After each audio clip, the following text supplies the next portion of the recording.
എൻ്റെ പ്രിയപ്പെട്ടവരെ,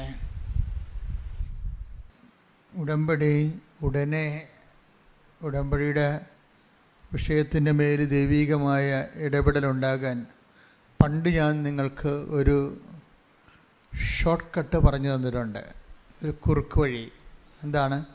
അമ്മയെ എന്നെ അമ്മയുടെ പ്രത്യക്ഷീകരണത്തിൻ്റെ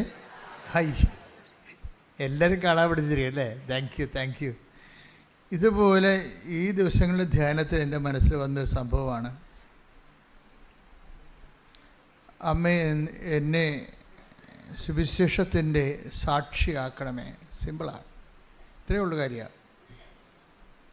നിങ്ങളെ ഓരോ വിഷയവും ഇങ്ങനെ നിങ്ങളെ എടുത്തെടുത്ത് പറയുന്നതിനേക്കാൾ ഇപ്പം നിങ്ങളുടെ ജോലി, വീട്, വിവാഹം, വഴികൾ, കുടുംബ പ്രശ്നങ്ങൾ ഇങ്ങനെ എടുത്തെടുത്ത് പറയുന്നതിനേക്കാൾ നല്ലത് അമ്മ എന്നെ സുവിശേഷത്തിൻ്റെ സാക്ഷിയാക്കണമേ. പറഞ്ഞേ, അമ്മേ എന്നെ എൻ്റെ സുവിശേഷത്തിൻ്റെ സാക്ഷികളാക്കണമേ. അപ്പം നിങ്ങളവർക്കും സുവിശേഷത്തിൻ്റെ സാക്ഷി എന്ന് പറയുമ്പോൾ ഇങ്ങനെ ഇവിടെ വന്ന് സാക്ഷ്യം പറയണത് മാത്രമാണ്. അതല്ല, നമുക്ക് സുവിശേഷത്തിൻ്റെ സാക്ഷിയായിട്ട് ജീവിക്കാൻ പറ്റും.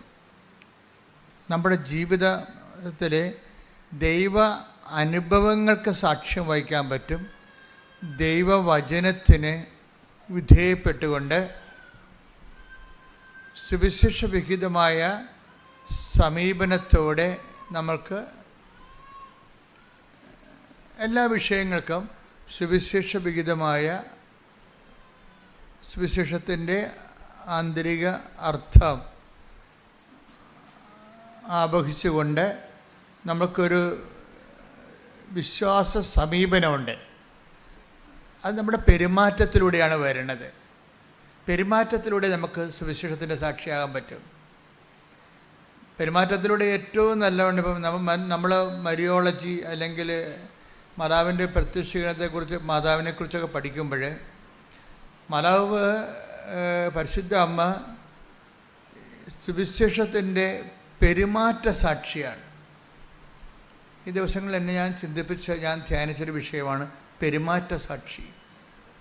നമ്മൾ പെരുമാറുന്നില്ലേ, പേരിൻ്റെ പെരുമാറ്റം വെച്ചാൽ നമ്മളെ എന്താണ് സെൽഫ് എക്സ്പ്രഷൻ.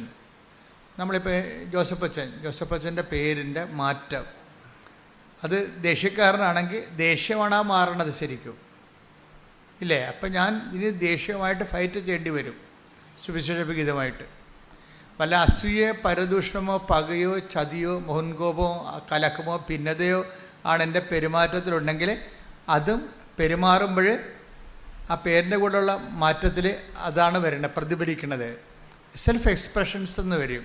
പെരുമാറ്റം എന്ന് പറഞ്ഞാൽ അതിനെ വിശ്വാസബന്ധിയായിട്ട് നമ്മളതിനെ തർജ്ജമ ചെയ്താൽ പെരുമാറ്റം ബിഹേവിയറിനേക്കാൾ ഉപരി സെൽഫ് എക്സ്പ്രഷനാണ്. സുവിശേഷം ഒരു സെൽഫ് എക്സ്പ്രഷൻ നമുക്ക് വിഭാവന ചെയ്യുന്നുണ്ട്. സുവിശേഷം സ്വീകരിച്ച ആൾ, സുവിശേഷത്തിൻ്റെ സാക്ഷി, അവരുടെ ഒരു തനത് സെൽഫ് എക്സ്പ്രഷൻസ് ഉണ്ട്. മാതാവിൻ്റെ പരിശുദ്ധ അമ്മയുടെ സെൽഫ് എക്സ്പ്രഷൻ എന്താണ്? മറിയത്തിൻ്റെ മൗനമാണ്, അല്ലേ? മറിയം എല്ലാം ഹൃദയത്തിൽ കടുത്ത സംഘർഷാവസ്ഥയിൽ പൊട്ടിത്തെറിക്കാതെ അത് ഹൃദയത്തിൽ take the word of God. അതായത് ലൂക്ക 2:19 2:51 ഈ വചനമുള്ളത്. 2 പ്രാവശ്യമുണ്ട്. ലൂക്ക 2:19 മറിയമാകട്ടെ ഇവയെല്ലാം ഹൃദയത്തിൽ സംഗ്രഹിച്ച് ഗാഢമായി ചിന്തിച്ചുകൊണ്ടിരുന്നു. നമ്മൾ പ്രതീക്ഷിക്കുന്നതും നമ്മൾ എക്സ്പെക്റ്റ് ചെയ്യണതും നമ്മൾ എക്സ്പെക്റ്റ് ചെയ്യുന്നതിന് ഘടകവിരുദ്ധമായി സംഭവിക്കുക. നമ്മൾ പ്രതീക്ഷിക്കുന്നതിന് ഘടകവിരുദ്ധമായൊരു സംഭവം നടക്കുക. ഇപ്പോൾ 26-ാം തീയതി 2 ലക്ഷം രൂപ തരാമെന്ന് പറഞ്ഞു. അപ്പം നമ്മൾ 27-ാം തീയതി നിങ്ങളുടെ കടക്കാർക്ക് ഡേറ്റ് പറഞ്ഞിരിക്കണം. ഇയാൾ പറഞ്ഞതനുസരിച്ചാണ് നമ്മൾ ഡേറ്റ് കൊടുത്തിരിക്കുന്നത്, അല്ലേ? 26-ാം തീയതി നമുക്ക് പൈസ കിട്ടണം. നമ്മൾ 27-ാം തീയതി നമ്മുടെ കടക്കാർക്ക് കൊടുക്കും. അപ്പോൾ 26-ാം തീയതി പൈസ തരാനുള്ള ആൾ, അപ്പോൾ നമ്മൾ വളരെ ക്ലിയറാണ്, സന്തോഷമായിട്ടൊക്കെ ഇരിക്കുകയാണ്. അപ്പോൾ 26-ാം തീയതി ഇയാൾ നമ്മളെ വിളിച്ചിട്ട് പറയണേ, ഡേറ്റ് നിങ്ങൾക്ക് പറഞ്ഞ ആളിനോട് ഡേറ്റ് നീട്ടിത്തരുമോ എന്ന് ചോദിക്കുക. ഇവിടെ എനിക്ക് പൈസ കിട്ടിയിട്ടില്ല. ഇച്ചോ, ഇത് ഞാൻ നാട്ടിൽ നിൽക്കാൻ പറ്റത്തില്ല, ആൾക്കാരെന്നെ തല്ലിക്കൊല്ലുമെന്നാണ് നമ്മളെ പൊട്ടിത്തെറിക്കും. അപ്പോൾ നമ്മുടെ ഉടമ്പടിയെല്ലാം പോയി. ഉണ്ടാ, ഒറ്റ സംഭവത്തിൽ ഉടമ്പടിയെല്ലാം ഉടഞ്ഞു പോകും. പല ആൾക്കാരെ ഉടമ്പടി ഉടഞ്ഞു പോയിട്ടുണ്ട്. പിന്നെ നിങ്ങൾ കഷ്ണം ഈ കുപ്പിയൊക്കെ പൊട്ടിച്ച് കഴിഞ്ഞാൽ പിന്നെ കഷ്ണം കൊണ്ട് നടക്കത്തില്ലേ? ഉടമ്പടിയുടെ ഉടഞ്ഞ കഷ്ണം കൊണ്ടാണ് ചില ആൾക്കാർ നടക്കുന്നത്. ഉടമ്പടി ഉടഞ്ഞു പോയി നേരത്തെ, അതിൻ്റെ കഷ്ണം കൊണ്ടാണ് നിങ്ങൾ നടക്കുന്നത് പലരും. കാര്യം ഉടമ്പടി ഉടയണ സാഹചര്യം കാര്യം ഉടമ്പടിയുടെ ഈ ബിഹേവിയറിസം ബിഹേവിയറിസം അല്ല, ഈ സെൽഫ് എക്സ്പ്രഷൻസ്. കാര്യം നമ്മൾ ആരോടാണ് ഉടമ്പടി ചെയ്തിരിക്കുന്നത്? ദൈവത്തോട്. അപ്പോൾ ദൈവത്തോട് ഉടമ്പടി ചെയ്യുമ്പോൾ നമ്മളുടെ റിസ്ക് എന്താ? ദൈവത്തിൻ്റെ ഒരു സ്വഭാവത്തിലേക്ക് നമ്മൾ അങ്ങനെ വരും എന്നുള്ള രീതിയിൽ നമ്മൾ ദൈവത്തിൻ്റെ തുല്യാക്കി കണ്ടുകൊണ്ടാണ് ദൈവം നമ്മളോട് ഉടമ്പടി ചെയ്തിരിക്കുന്നത്. ദൈവത്തിൻ്റെ സ്വഭാവത്തിലേക്ക് നമ്മൾ വരും എന്ന് ദൈവം പ്രീസപ്പോസ് ചെയ്തിട്ടാണ് നമ്മളോട് ഉടമ്പടി ചെയ്തിരിക്കുന്നത്. അപ്പോൾ നമ്മളെന്ത് ചെയ്യും? വരാൻ പോകുന്ന അനുഭവങ്ങളെ എല്ലാം എടുത്തിട്ട്, അപ്പോൾ അമ്മ ഇപ്പോൾ ഒത്തിരി പെറ്റുകിടക്കുന്ന രാത്രിയിൽ പ്രാകൃതനായ മനുഷ്യർ വന്ന് പ്രതീക്ഷിച്ചല്ല ശരിക്കും പറഞ്ഞാൽ അത്. അപ്പോൾ പൊട്ടിത്തെറിക്കേണ്ടതാണ്, അല്ലെങ്കിൽ നിരാശപ്പെടേണ്ടതാണ്. ഈ ചുമ്മാ ഈ ചവക്കുഴി വന്ന് കിടക്കേണ്ടി വന്നല്ല. ദൈവത്തിന് വേണമെങ്കിൽ എന്നെ വീട്ടിൽ നിർത്താൻ പാടില്ലായിരുന്നോ? എന്തിനാണ് ഇപ്പോൾ ഈ കനേഷുമാരി ഇപ്പോൾ കൊണ്ടുവന്ന് വെച്ചത്? 100,000 ചോദ്യങ്ങൾ നമുക്ക് വേണമെങ്കിൽ ദൈവത്തോട് ചോദിക്കാം. പല ആൾക്കാരും ദൈവത്തോട് ഒത്തിരി ചോദ്യങ്ങൾ ചോദിച്ചാണ് അകന്നു പോയത്. പല പല കാര്യങ്ങൾ. ഇപ്പം ഇപ്പം ഞാൻ 3 പ്രാവശ്യം പുതുക്കിയതല്ലേ? ദൈവത്തോട് ചോദിക്കാവുന്ന ചോദ്യമാണ് അല്ലേ? ഞാൻ IELTS ഇപ്പോൾ 8 പ്രാവശ്യം എഴുതിയ ഒരാൾക്കുണ്ട്, ഞാൻ ഇന്നലെ കണ്ട്. അപ്പോൾ CCA പരീക്ഷ 16 പ്രാവശ്യം എഴുതിയ ഒരാളെ കണ്ട്. ഇനി അയാൾക്ക് ചാൻസ് ഇല്ല, അയാൾ ഉദ്യോഗം രാജിവെക്കേണ്ടി വരും. ഞാൻ പറഞ്ഞ് രാജിവെക്കേണ്ടി വരത്തില്ല, നീ ധൈര്യമായിട്ട് പോകാൻ പറഞ്ഞു. അതെന്ത്, ഞാൻ അയാളെ കണ്ടുകൊണ്ട് പറയണതാണ്? അല്ല, അത് എൻ്റെ ഒരു ആസ്തി. ഇത്രയും നാൾ ദൈവത്തിന് വേണ്ടി ജീവിച്ചതിൻ്റെ ഒരു ആസ്തിയുണ്ട്. അതൊരു നല്ല ആസ്തിയാണ്. എനിക്ക് നല്ല ബോധം ഉണ്ടാക്കരുത്. കാര്യം എത്രയോ വർഷങ്ങളായിട്ട് കർത്താവിന് വേണ്ടി ജോലി ചെയ്യണം. അല്ലാതെ ഒരു പ്രത്യേക ഒരു ധ്യാനത്തിൻ്റെ ഒരു കാറ്റ് വന്നപ്പോൾ ഞാനും പോയി ഒരു ധ്യാനം കൂടി ഒരു ബൈബിൾ എടുത്ത് ഇറങ്ങിയ ആളല്ല. ഞാൻ എൻ്റെ കുടുംബത്തിൽ എൻ്റെ അപ്പൻ അനുഭവിച്ച ദൈവത്തിൻ്റെ അനുഭവങ്ങളുണ്ട്, അത് കണ്ട് ഞാൻ വളർന്നതാണ്. അതുകൊണ്ട് എങ്ങനെയാണ് ദൈവമായിട്ട് ഇടപെടേണ്ടതും ദൈവമായിട്ട് എങ്ങനെ ജീവിക്കേണ്ടതും എങ്ങനെയാണ് സാധാരണ നിലയിൽ, അല്ലാതെ ഒത്തിരി സാങ്കേതികമല്ല, ഒരു പാവപ്പെട്ട മനുഷ്യൻ അവൻ്റെ ജീവിതാവസ്ഥകളിൽ എങ്ങനെയാണ് ദൈവത്തോട് ലളിതമായി ദൈവത്തെ ആധ്യാത്മിക ജീവിക്കുക, അതൊക്കെ കുടുംബത്തിൽ നിന്ന് പഠിച്ചതാണ്. അപ്പോൾ അതെനിക്ക് കൾച്ചറായിട്ട് എൻ്റെ ഉണ്ട്. അപ്പോൾ അതുകൊണ്ട് എനിക്കെൻ്റെ മനസ്സിൽ വന്നപ്പോഴും എൻ്റെ അപ്പൻ എന്നോട് പറയുമായിരുന്നു, നീ മിഷണറി ആകണം കേട്ടാ, മിഷണറി ആകണമെന്ന് പറയും. അപ്പനും മിഷണറിയോട് ഭയങ്കര ഇഷ്ടമായിരുന്നു. ഞാൻ എൻ്റെ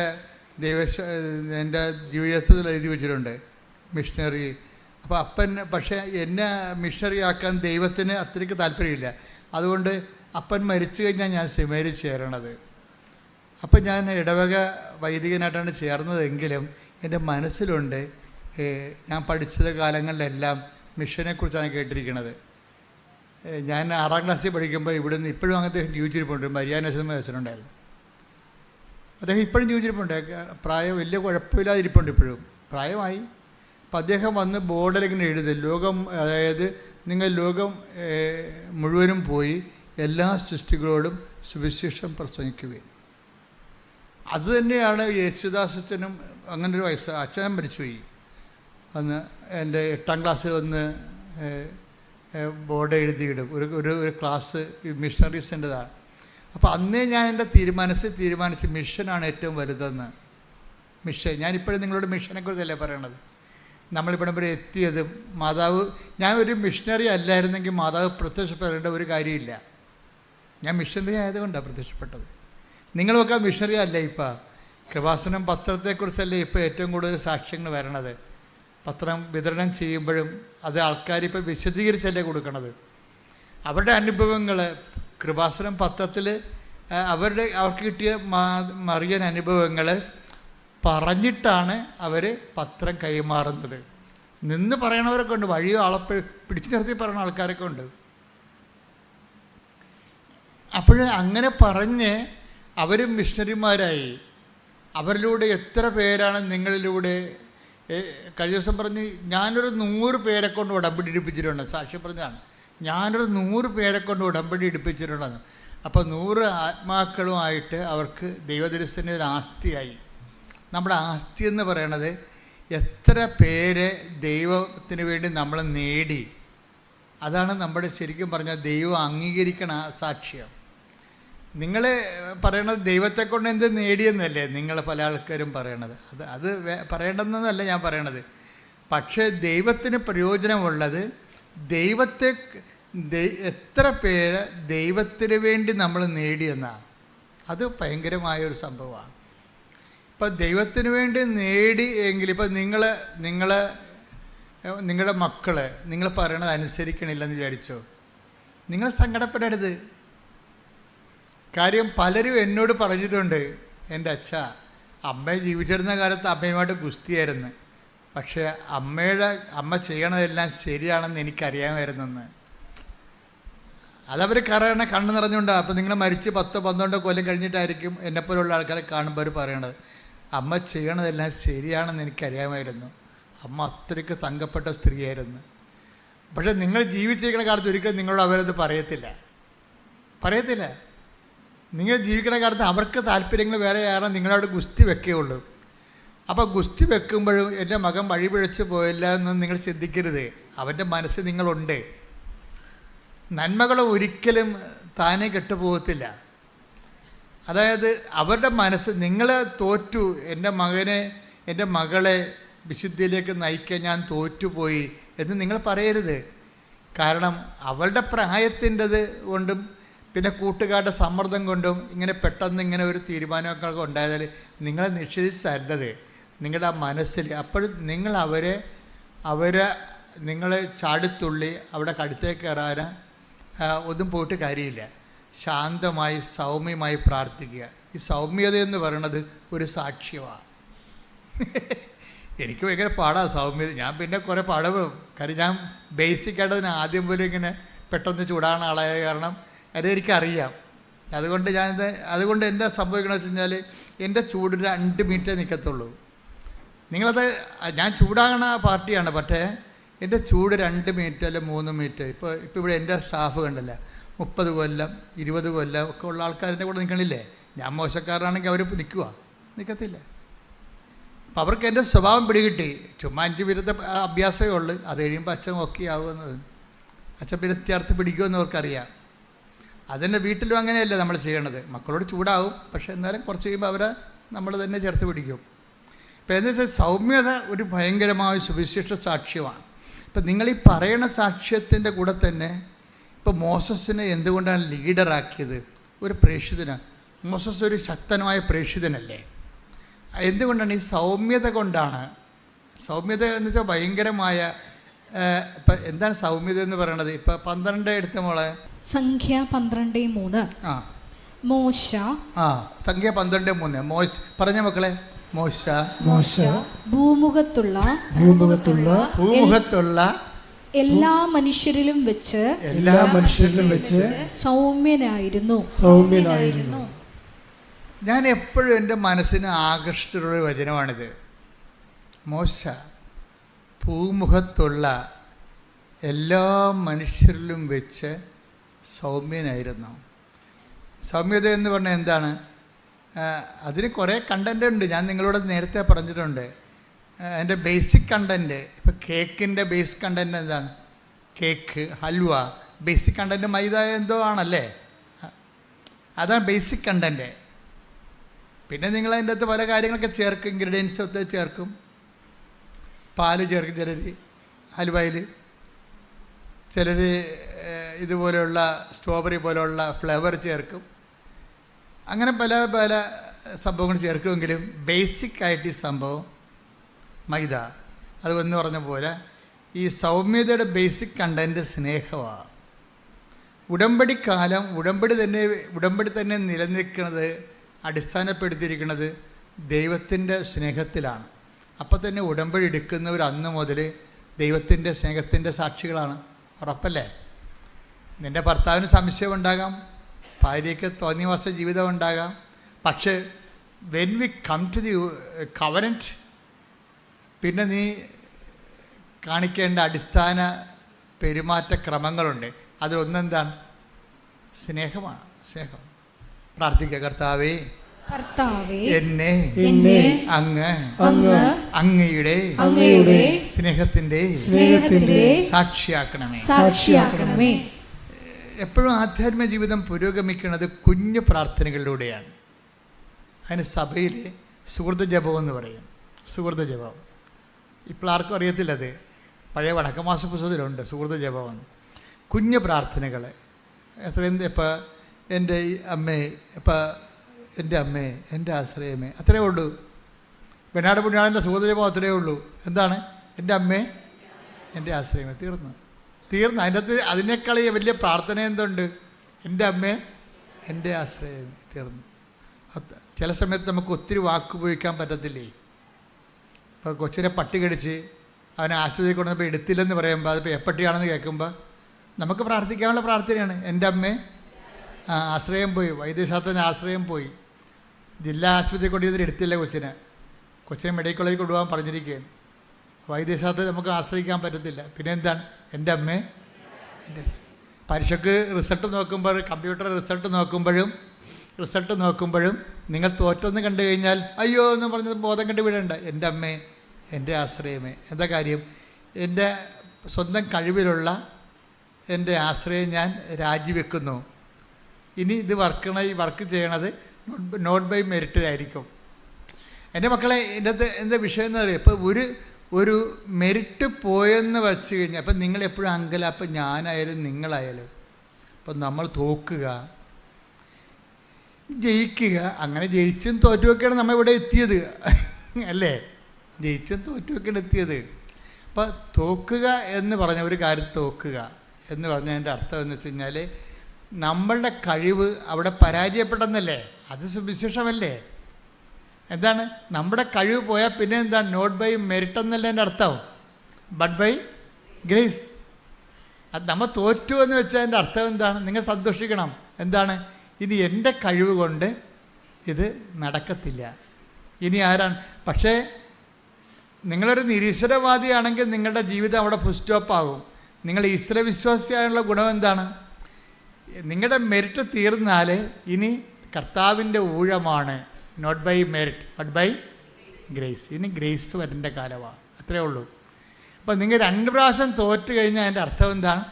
നിങ്ങളുടെ മെറിറ്റ് സീറോ മെറിറ്റിലാണ്. ഇനി എന്തെങ്കിലും സംഭവിക്കണമെന്നുണ്ടെങ്കിൽ ദൈവം അത്ഭുതങ്ങൾ പ്രവർത്തിക്കണം, അല്ലേ? ഇപ്പോൾ ദൈവത്തെക്കുറിച്ച് എന്താ പറയണത്? അത്ഭുതങ്ങൾ പ്രവർത്തിക്കുന്ന 4:2 എടുത്തവനെ ഹെബ്രായർ 2:4 അടയാളങ്ങൾ, അത്ഭുതങ്ങൾ, പല വിധത്തിലുള്ള ശക്തമായ പ്രവൃത്തികൾ എന്നിവ കൊണ്ടും തന്റെ ഇഷ്ടത്തിനൊത്ത് പരിശുദ്ധാത്മാവിനെ ദാനം ചെയ്തുകൊണ്ടും ദൈവം തന്നെ ഇതിന് സാക്ഷ്യം നൽകിയിരിക്കുന്നു. അപ്പോൾ നമുക്ക് ലഭിക്കുന്ന അത്ഭുതങ്ങളില്ലേ, അടയാളങ്ങൾ എന്തിൻ്റെയാണ്? ദൈവത്തിൻ്റെ സാക്ഷ്യമാണ്. പിടിയിട്ടില്ലേ? അത്ഭുതങ്ങൾ, അടയാളങ്ങൾ. പറഞ്ഞേ, അത്ഭുതങ്ങൾ, അടയാളങ്ങൾ. ഹെബ്രായർ 2:4 അത്ഭുതങ്ങൾ, അടയാളങ്ങൾ. പറഞ്ഞേ, അത്ഭുതങ്ങൾ, അടയാളങ്ങൾ, പലതരത്തിലുള്ള വീര്യപ്രവൃത്തികൾ. അതുകൊണ്ട് ദൈവം തന്നെ സാക്ഷ്യം നൽകിയിരിക്കുന്നു. അപ്പോൾ നമ്മുടെ വിശ്വാസത്തിന് ദൈവം നൽകുന്ന സാക്ഷ്യങ്ങളാണ് അത്ഭുതങ്ങൾ. കൃപാസന പത്രത്തിൻ്റെ മുകളിൽ 8 നടുക്കുള്ള പേജ് കണ്ടിട്ടില്ല? അത്ഭുതങ്ങൾ, അടയാളങ്ങൾ, പലതരത്തിലുള്ള വീര്യപ്രവൃത്തികളെന്ന്. പലതരത്തിലുള്ള വീര്യപ്രവൃത്തി, അത്ഭുതങ്ങളും അടയാളങ്ങളും പലതരത്തിലുള്ള വീര്യപ്രവൃത്തികളെന്ന് പറയുമ്പോഴേ നമ്മുടെ ജീവിതത്തിൻ്റെ എല്ലാ മേഖലകളെയുമാണ്. പലതരത്തിലുള്ള വീര്യപ്രവൃത്തികളാണ്. അത് രോഗം മാത്രമല്ല, നമ്മുടെ വിദ്യാഭ്യാസ മേഖല, ജോലി മേഖല, ജീവിത മേഖല എല്ലാം പലതരത്തിലുള്ള വീര്യപ്രവൃത്തി. ദൈവത്തിൻ്റെ പ്രവൃത്തികളെ വിളിക്കുന്നത് വീര്യപ്രവൃത്തി എന്നാണ് വിളിക്കുന്നത്, ശക്തിപ്രവൃത്തികൾ. കാര്യം ദൈവം ശക്തി ആയതുകൊണ്ട് പലതരത്തിലുള്ള ശക്തിക്ക് പ്രവർത്തനങ്ങളുണ്ടാവും. ദൈവം ആരാണ്? ശക്തിയാണ്. ഒരു വ്യക്തി എന്നതുപോലെ തന്നെ ദൈവം ശക്തിയാണ്. അത് 1 കൊരിന്ത്യൻസിലെ 1:24 വായിച്ച് ശ്രുതികട ഹല്ലേലൂയ. 1 കൊരിന്തോസ് 1:24. 1 കൊരിന്ത്യസ് 1:24. വിളിക്കപ്പെട്ടവർക്ക് യഹൂദരോ ഗ്രീക്കുകാരോ ആകട്ടെ ക്രിസ്തു ദൈവത്തിന്റെ ശക്തിയും ദൈവത്തിന്റെ ജ്ഞാനവുമാണ്. ദൈവത്തിന്റെ ശക്തിയാണ് ക്രിസ്തു. അതുകൊണ്ട് ക്രിസ്തുവിൻ്റെ പ്രവർത്തനങ്ങളിൽ പലതരത്തിലുള്ള ശക്തി പ്രവർത്തനങ്ങൾ വരും. ക്രിസ്തു നമ്മുടെ ജീവിതത്തിലേക്ക് വരുന്നത് പലതരത്തിലുള്ള ശക്തി പ്രവർത്തനങ്ങൾ കൊണ്ടാണ്. ഇപ്പോൾ കഴിഞ്ഞ ദിവസങ്ങളിൽ ഒരു സാക്ഷ്യം ഉണ്ടായിരുന്നു, ഒരു മോളുടെ സാക്ഷ്യമാണ്.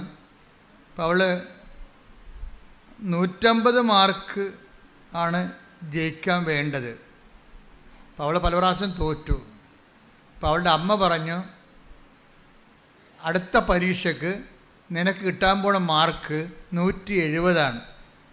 അപ്പോൾ അവൾ പറഞ്ഞ്, ഞാൻ 170 മാർക്കിന് എഴുതിയിട്ടില്ലല്ലോ. അതല്ലേടി, ഒരു കണക്കുണ്ട്. അമ്മ പ്രത്യക്ഷപ്പെട്ടിട്ട് 20 കൊല്ലമായി. അപ്പം നീ 150 മാർക്കിന് എഴുതിയില്ലേ, അതിൻ്റെ പ്ലസ് ഇവിടെ 20, 170. അത് വിശ്വാസത്തിൻ്റെ കണക്കാണ്. അത് വിശ്വാസത്തിൻ്റെ കണക്കാണ്. അത് നമ്മൾ പറയുന്ന കണക്കല്ല, ബുദ്ധിയുടെ കണക്കല്ലത്. അമ്മയുടെ കണക്കെന്ന് പറയുന്നത് ഹൃദയത്തിൻ്റെ കണക്കാണ്. കണക്ക് 2 തരം ഉണ്ടാവുകയും, ബുദ്ധിക്കൊരു കണക്കുണ്ടാകും, റീസൺ എന്ന് പറയും. റീസൺ പോലെ തന്നെ ഡിവൈൻ റീസൺ എന്ന് പറയുന്നത് അതിൻ്റെ സോഴ്സ് ഹാർട്ടാണ്. ഡിവൈൻ റീസണിൻ്റെ സോഴ്സ് തലച്ചോറല്ല, ഹാർട്ടാണ്. അവിടെ പ്രവർത്തിക്കണം. അപ്പം അമ്മ എന്താ പറയണത്? അമ്മ പറഞ്ഞു കൊടുക്കുക, നിനക്കിട്ടിരിക്കണ മാർക്ക്, കിട്ടാൻ പോണ മാർക്ക് 170. അപ്പോൾ ഞാൻ 150 മാർക്കല്ലേ എഴുതിയിട്ടുള്ളൂ, പിന്നെ എങ്ങനെ 170 മാർക്ക്? എന്ത് വട്ടാണ് ഈ പറയണമെന്ന് പറയും. അത് വട്ടാകും, ചിലപ്പം ബുദ്ധി കൊണ്ട് ചിന്തിക്കുന്നവർക്ക് വട്ടാവും. പക്ഷെ അമ്മയ്ക്കൊരു ബുദ്ധിയുണ്ട്. അതെന്താണ്? ദൈവമായിട്ടുള്ള ബന്ധമാണ് അമ്മയുടെ ബുദ്ധി. നമ്മളെ മനസ്സിലായില്ലേ? ദൈവമായിട്ടുള്ള കാര്യം. അമ്മ പ്രത്യക്ഷപ്പെട്ടിട്ട് 20 കൊല്ലമായി. അപ്പം നീ എഴുതിയിരിക്കണം 150 മാർക്കിന്. 150 × 20 70, 170. അതാണ് നിനക്ക് കിട്ടാൻ പോണ മാർക്ക്. അപ്പോൾ മാർക്ക് നോക്കിയപ്പോൾ, മാർക്ക് കിട്ടിയപ്പോൾ 170 കറക്റ്റ്. അതായത് നമ്മൾ വിശ്വസിച്ചു അതിൻ്റെ അകത്ത് കളങ്കമില്ല എന്ന് കണ്ടാൽ ദൈവത്തിന് ആ വിശ്വാസത്തെ ഹോണർ ചെയ്യേണ്ടി വരും. അതാണ് വിശ്വാസത്തിൻ്റെ വിഷയം. നമ്മൾ വിശ്വസിച്ചതിനെ അതിൻ്റെ അകത്ത് കളങ്കമില്ല എന്ന് കണ്ടാൽ വിശ്വാസത്തിലുണ്ടാകുന്ന വിഷയം കളങ്കമാണ്. നമ്മൾ സംശയം എന്ന് പറഞ്ഞാലും വിശ്വാസ കളങ്കം എന്നാണ് അതിൻ്റെ പേര്. വിശ്വാസത്തിൽ സംശയം പാടില്ല, പിന്നെ അത് വിശ്വാസമല്ലല്ലോ. സംശയം ഉണ്ടെങ്കിൽ കളങ്കിത വിശ്വാസം എന്ന് ഞാൻ പറയത്തുള്ളൂ. വിശ്വാസത്തിൽ നിങ്ങൾക്ക് സംശയം ഉണ്ടെങ്കിൽ അതിൻ്റെ അർത്ഥം എന്താണ്? കളങ്കിത വിശ്വാസം. ഇപ്പോൾ ചില ആൾക്കാർ പറയില്ലേ, കളങ്കിത പണക്കാരെന്നൊക്കെ പറയത്തില്ലേ? എന്നുവെച്ചാൽ ഗവൺമെൻറ്റിന് കൊടുക്കുന്നത് ദൈവങ്ങൾക്ക് ഗവൺമെൻറ്റിന് കൊടുക്കാതെയൊക്കെ നികുതി വെട്ടിക്കുന്ന ആൾക്കാരുടെ കയ്യിലിരിക്കുന്ന പണമാണ് കളങ്കിത പണം. അപ്പോൾ അതുപോലെ ഓരോ കാര്യം കളങ്കിതം എന്ന് ചേർത്ത് പറയും. അതായത് ഇതുപോലെ വിശ്വാസത്തിൽ സംശയം വന്നാൽ കളങ്കിത വിശ്വാസം എന്ന് പറയും. ഇപ്പം കളങ്കിത വിശ്വാസം അല്ലാതെ ഈ അമ്മയുടെ വിശ്വാസം എന്ന് പറയുന്നത്, എൻ്റെ മകൾ രക്ഷപ്പെടാൻ അവൾ പഠിച്ച വിഷയം ഇതാണ്. ഒന്നെങ്കിൽ ഇതുകൊണ്ട് തീരും, അല്ലെങ്കിൽ ഇതിനെ അതിജീവിക്കാൻ അവൾക്ക് മെറിറ്റില്ല. പിന്നെന്താണ്? അവൾക്കുള്ളത് നിൻ്റെ ഗ്രേസാണ്. അതുകൊണ്ട് അവളുടെ മാർക്ക് നിൻ്റെ പ്രത്യക്ഷീകരണത്തിൻ്റെ സത്യാവസ്ഥ ബോധ്യപ്പെടുത്താൻ വേണ്ടി അത് ഞാൻ 20 ചേർത്ത് വിളിക്കണം. നീ ഇതുകൊണ്ട് പരീക്ഷിക്കുകയൊന്നും ചെയ്യരുത് കേട്ടോ, മാതാവിനെ പരീക്ഷിക്കരുത്. അത് അവരുടെ നിഷ്കളങ്കതയിൽ നിന്ന് അവർ കാണിച്ച ഒരു എക്സ്പ്രഷനാണ്. അത് ചിലപ്പോൾ അവരുടെ കോട്ട് നമുക്ക് പാകമാകത്തില്ല, മനസ്സിലായില്ലേ? അപ്പോൾ ഇതുകൊണ്ട് പരീക്ഷിക്കാൻ വേണ്ടി പറയണതല്ല, മറിച്ച് അവരെ നിഷ്കളങ്കമായിട്ട് അവർ ഒരു സ്റ്റേറ്റ്മെൻ്റ് ഇറക്കി. എന്താണ്? മാതാവിൻ്റെ പ്രത്യക്ഷീകരണത്തിൻ്റെ 20. അപ്പോൾ മാതാവിൻ്റെ പ്രത്യക്ഷീകരണത്തിൽ അവർ വിശ്വസിക്കുന്നു. അതല്ല വിഷയം, അതാണ് 20 ചേർത്തത്. മാതാവിൻ്റെ പ്രത്യക്ഷീകരണത്തിൽ അവർ വിശ്വസിക്കുന്നു. മാതാവിൻ്റെ പ്രത്യക്ഷീകരണത്തിൽ അവർ വിശ്വസിച്ച് കഴിഞ്ഞാൽ പിന്നെ ബോള് മാതാവിൻ്റെ കോർട്ടിലായി. ആ പ്രത്യക്ഷീകരണം സത്യമായതുകൊണ്ട് അത് സ്ഥിരീകരിക്കേണ്ട ബാധ്യത അമ്മയ്ക്കാണ്. അതുകൊണ്ട് എന്ത് ചെയ്ത് ആ കറക്റ്റ് പറഞ്ഞ് 21 അല്ല 19 അല്ല, കറക്റ്റ് 170. അത് ഓരോ വിശ്വാസികൾ നേടിയെടുക്കുന്ന നിഷ്കളങ്കമായ സ്വകാര്യമായ നേട്ടങ്ങളാണ്. അപ്പം ചിലപ്പോൾ അത് എല്ലാവർക്കും അത് ബാധകമാകത്തില്ല, അത് ജനറലൈസ് ചെയ്യാൻ പറ്റത്തുമില്ല. വ്യക്തിപരമായ സ്വകാര്യ അനുഭവങ്ങളാണ്. ചില സ്വകാര്യ അനുഭവങ്ങൾ നമുക്ക് ജനറലൈസ് ചെയ്യാൻ പറ്റത്തില്ല. പക്ഷെ ജനറലൈസ് ചെയ്യാവുന്ന സ്വകാര്യ അനുഭവങ്ങളുണ്ട്. ഇപ്പം കഴിഞ്ഞ ദിവസങ്ങളിലൊരു സാക്ഷ്യം ഉണ്ടായത് സുനിൽ എന്നും പറഞ്ഞ സഹോദരൻ്റെ സാക്ഷ്യമാണ്. അവർ കല്ലമ്പലം, അതെവിടെയാണ്? തിരുവനന്തപുരം. തിരുവനന്തപുരത്തെ കല്ലമ്പലത്തിൽ നിന്ന്. അവരുടെ പേര്, ഭാര്യയുടെ പേര് ബീന, ഭർത്താവിൻ്റെ പേര് സുനിൽ എന്നാണ്. ഇത് ഈ ആഴ്ചയിൽ നല്ല നല്ല ഒത്തിരി സാക്ഷ്യങ്ങൾ ഉണ്ടായിട്ടുണ്ട്. പക്ഷെ എന്നെ ബാധിച്ച സാക്ഷ്യം ഇതാണ്. എന്നെ ബാധിക്കണം എന്നാണ് ഞാൻ പറയണത് എപ്പോഴും. എന്ന് വെച്ച് കഴിഞ്ഞാൽ ഇതൊരു വലിയ നമ്മുടെ ബുദ്ധിയൊക്കെ എപ്പോഴും ഇങ്ങനെ ഭ്രമിപ്പിച്ചുകൊണ്ടേയിരിക്കും. സാക്ഷ്യം എന്ന് പറഞ്ഞാൽ ഇതാണ്: ഒരു വീട്ടിൽ ഒരു അജ്ഞാതമായ ജനിതക രോഗം, ഒരേ രോഗം വന്ന് ആ വീട്ടിൽ 5 പേര് മരിച്ചു. 5 പേര് മരിച്ചെന്ന് പറയണത് രോഗം ഇതാണ്. ഒരു 45 വയസ്സാകുമ്പോൾ ആ വീട്ടിലുള്ള ഈ മരിച്ച 5 പേർക്കും അങ്ങനെയാണ്. 45 വയസ്സാകുമ്പോൾ അവിടെ ഒരു ഞരമ്പ് ശോഷിക്കാൻ തുടങ്ങും. തലഞ്ഞരമ്പേ, തലയിലകത്തുള്ള ഞരമ്പ് ശോഷിക്കാൻ തുടങ്ങും. അപ്പോൾ ബ്ലഡ് ഓട്ടം, രക്തോട്ടം കുറയും. അപ്പോഴൊന്ന് കൈയും കാലും ഇങ്ങനെ ശോഷിക്കും. എന്നിട്ടിങ്ങനെ വളയും. എന്നിട്ട് ആളെ കിടപ്പാവും. 45 വയസ്സ്, എന്നിട്ട് 52 വയസ്സാകുമ്പോൾ മരിക്കും. അതാണ് കണക്കാണ്. 45 വയസ്സ് രോഗം ആരംഭിക്കും, 52 എന്നിട്ട് അവിടെ വെച്ച് കിടന്നിട്ട് 5 വയസ്സ് കിടന്നിട്ട് 52 വയസ്സാകുമ്പോൾ ഇവർ മരിക്കും. അപ്പം അതൊരു കണക്കാണ്. അപ്പം അങ്ങനെ 5 പേര് ആ വീട്ടിൽ മരിച്ച്.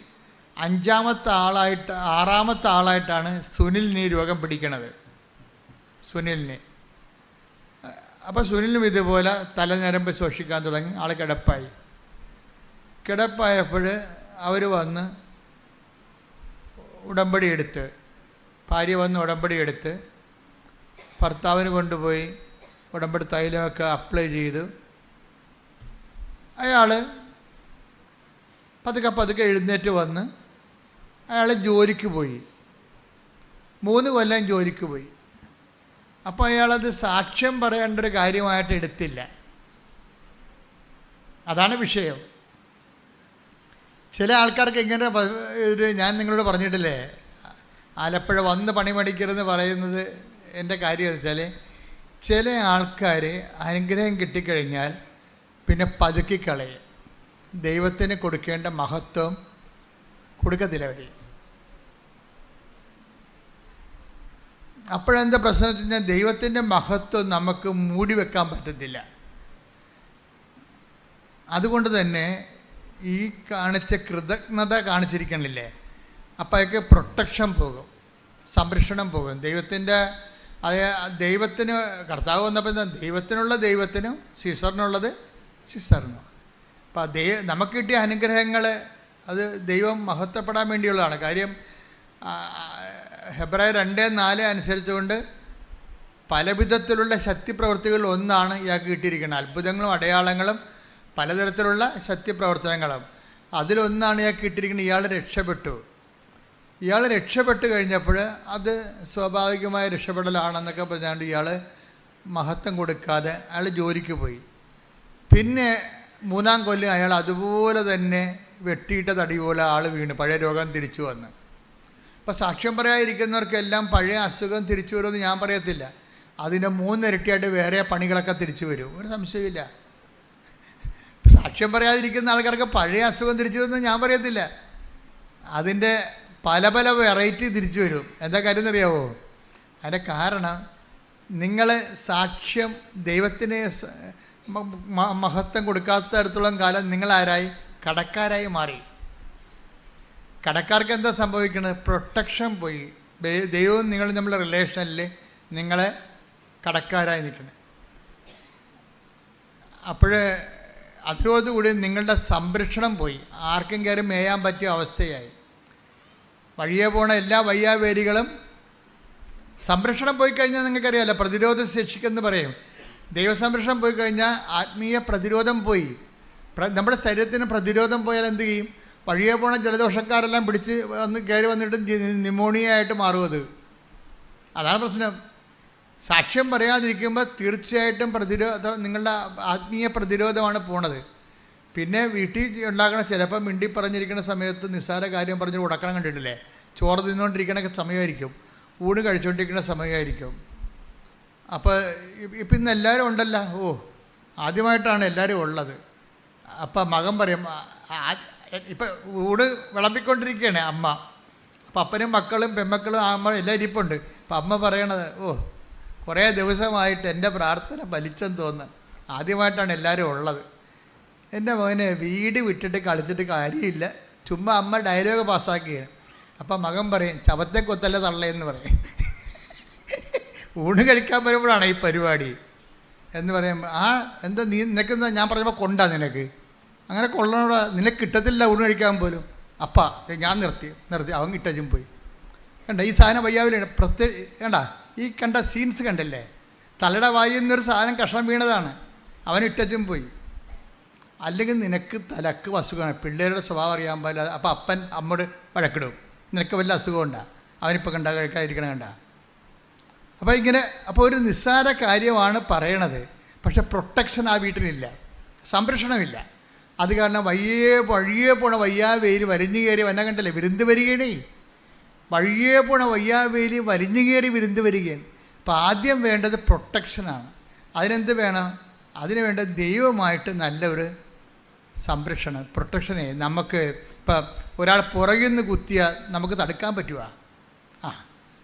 ജീവിതത്തിൽ പുറകിൽ നിന്ന് കുത്തൊക്കെ ഒത്തിരി വരും, നമ്മളറിയാത്ത അപകടങ്ങളൊക്കെ വരും. അത് തടുക്കാൻ ദൈവത്തിനേ പറ്റത്തുള്ളൂ. നമുക്ക് പുറകിൽ കണ്ണ് തരാത്ത അതുകൊണ്ടാണ്. ദൈവത്തിന് കണ്ണ് ഉപയോഗിക്കാൻ വേണ്ടിയാണ്. പുറകിൽ നമുക്ക് കണ്ണില്ലല്ലോ. പുറകിൽ നിന്ന് പല ആൾക്കാരും മരിച്ചിരിക്കണത് പുറകിൽ നിന്ന് കുത്തിയിട്ടാണേ. പല ആൾക്കാരും മരിച്ചിരിക്കണതും അപകടപ്പെട്ടിരിക്കണതും വെട്ടുകിട്ടിയിരിക്കണതും എല്ലാം പുറകിൽ നിന്ന് വെട്ടിയിട്ടാണ്. പുറകിൽ നിന്ന് എന്തുകൊണ്ടാണ് വെട്ടുകൊണ്ടിരിക്കണത്? പുറകിൽ കണ്ണില്ല. പുറകിലെ കണ്ണ് ആരുടേതാണ്? ദൈവത്തിൻ്റെതാണ്. ആ ദൈവത്തിൻ്റെ കണ്ണെന്ന് പറഞ്ഞാൽ ദൈവമായിട്ടുള്ള സ്നേഹവും ബന്ധമൊക്കെയാണ്. അതിൻ്റെയാണ് നമ്മുടെ പ്രൊട്ടക്ഷൻ. ദൈവം നമ്മളെ സംരക്ഷിക്കുന്നുണ്ട്. പക്ഷെ നമ്മളത് അംഗീകരിക്കാതെ വരുമ്പോൾ നമുക്ക് ഉപയോഗിക്കപ്പെടാതിരിക്കും. അപ്പം ദൈവത്തിന് സംഭവം ഏറ്റവും വലുത് അംഗീകരിക്കുക എന്നുള്ളതാണ്. മനസ്സിലായില്ലേ? നമ്മൾ ഈ ഇപ്പം നമ്മൾ ഒരു കാര്യം പറയുമ്പോൾ നമ്മൾക്ക് അവർ എഴുതി മേടിക്കും. എന്താണ്? നമ്മളത് അംഗീകരിക്കുന്നുണ്ടോ എന്നാണ് ചോദിക്കണത്. നമ്മളത് അംഗീകരിക്കുന്നുണ്ടോ? അപ്പോൾ ദൈവത്തിൻ്റെ മുമ്പിലും ഈ വിശ്വാസം ആക്ടിവേറ്റ് ചെയ്യുന്നത് അംഗീകാരത്തിലൂടെയാണ്. ഇപ്പോൾ പുറകിൽ കണ്ണില്ല, അതിൻ്റെ അർത്ഥം എന്താണ്? കർത്താവാണ് എൻ്റെ കണ്ണ്, പുറകിലെ കണ്ണ്. എൻ്റെ എന്തിന് എപ്പോഴും അതായത് നമ്മളുടെ ബുദ്ധിക്കോ ആലോചനയ്ക്കോ പിടികിട്ടാത്ത കാര്യങ്ങളിൽ നമ്മൾ രക്ഷിക്കണം ആരായിരിക്കണം? ദൈവമായിരിക്കണം. ഇപ്പം ചില ആൾക്കാർ പറയും, എൻ്റെ അച്ഛാ ഏജൻസിക്ക് ഞാൻ 12 ലക്ഷമാണ് കൊടുത്തിരിക്കണത്. ഇപ്പോഴവർ പറയണത് നിങ്ങൾക്ക് വേണമെങ്കിൽ മാൾട്ടയിൽ പോകാം, ഇറ്റലിയിൽ പോകാൻ പറ്റത്തില്ല. മാൾട്ടയിൽ നമുക്ക് പോകണ്ട, നമ്മൾ പഠിച്ച പണി മാൾട്ടയിൽ ഇല്ലെന്ന് അവരോട് നമ്മൾ നേരത്തെ പറഞ്ഞിട്ടുള്ളതാണ്. നമ്മൾ മാൾട്ട അവർ പറഞ്ഞു കഴിഞ്ഞാൽ നമ്മളത് ഏക്കത്തില്ലെന്നറിയാം. ഇപ്പം നമ്മുടെ കുഴപ്പം കൊണ്ട് അവന്മാർക്ക് മാൾട്ടായി വിടാൻ ഉദ്ദേശമില്ല, കള്ളത്തരമാണ്, പുറകിൽ നിന്ന് കുത്തുകയാണ് ശരിക്കും പറഞ്ഞാൽ. അവന്മാർക്ക് നമ്മളെ മാൾട്ടായിൽ വിടാൻ താല്പര്യമില്ല, അവർക്ക് മാൾട്ടായിൽ ഹോൾഡില്ല.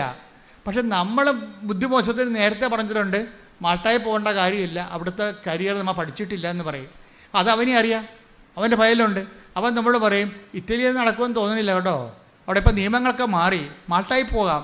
അയ്യോ സാറേ മാൾട്ടായി പോകണ്ടെന്ന് ഞാൻ നേരത്തെ പറഞ്ഞു. ഇപ്പം എന്നാ ചെയ്യാനാ? കണ്ട പണി നമ്മളുടെ കുഴപ്പം കൊണ്ടാണ് വിസ കിട്ടാതിരുന്നെന്ന് അവൻ വരുത്തി തീർക്കും.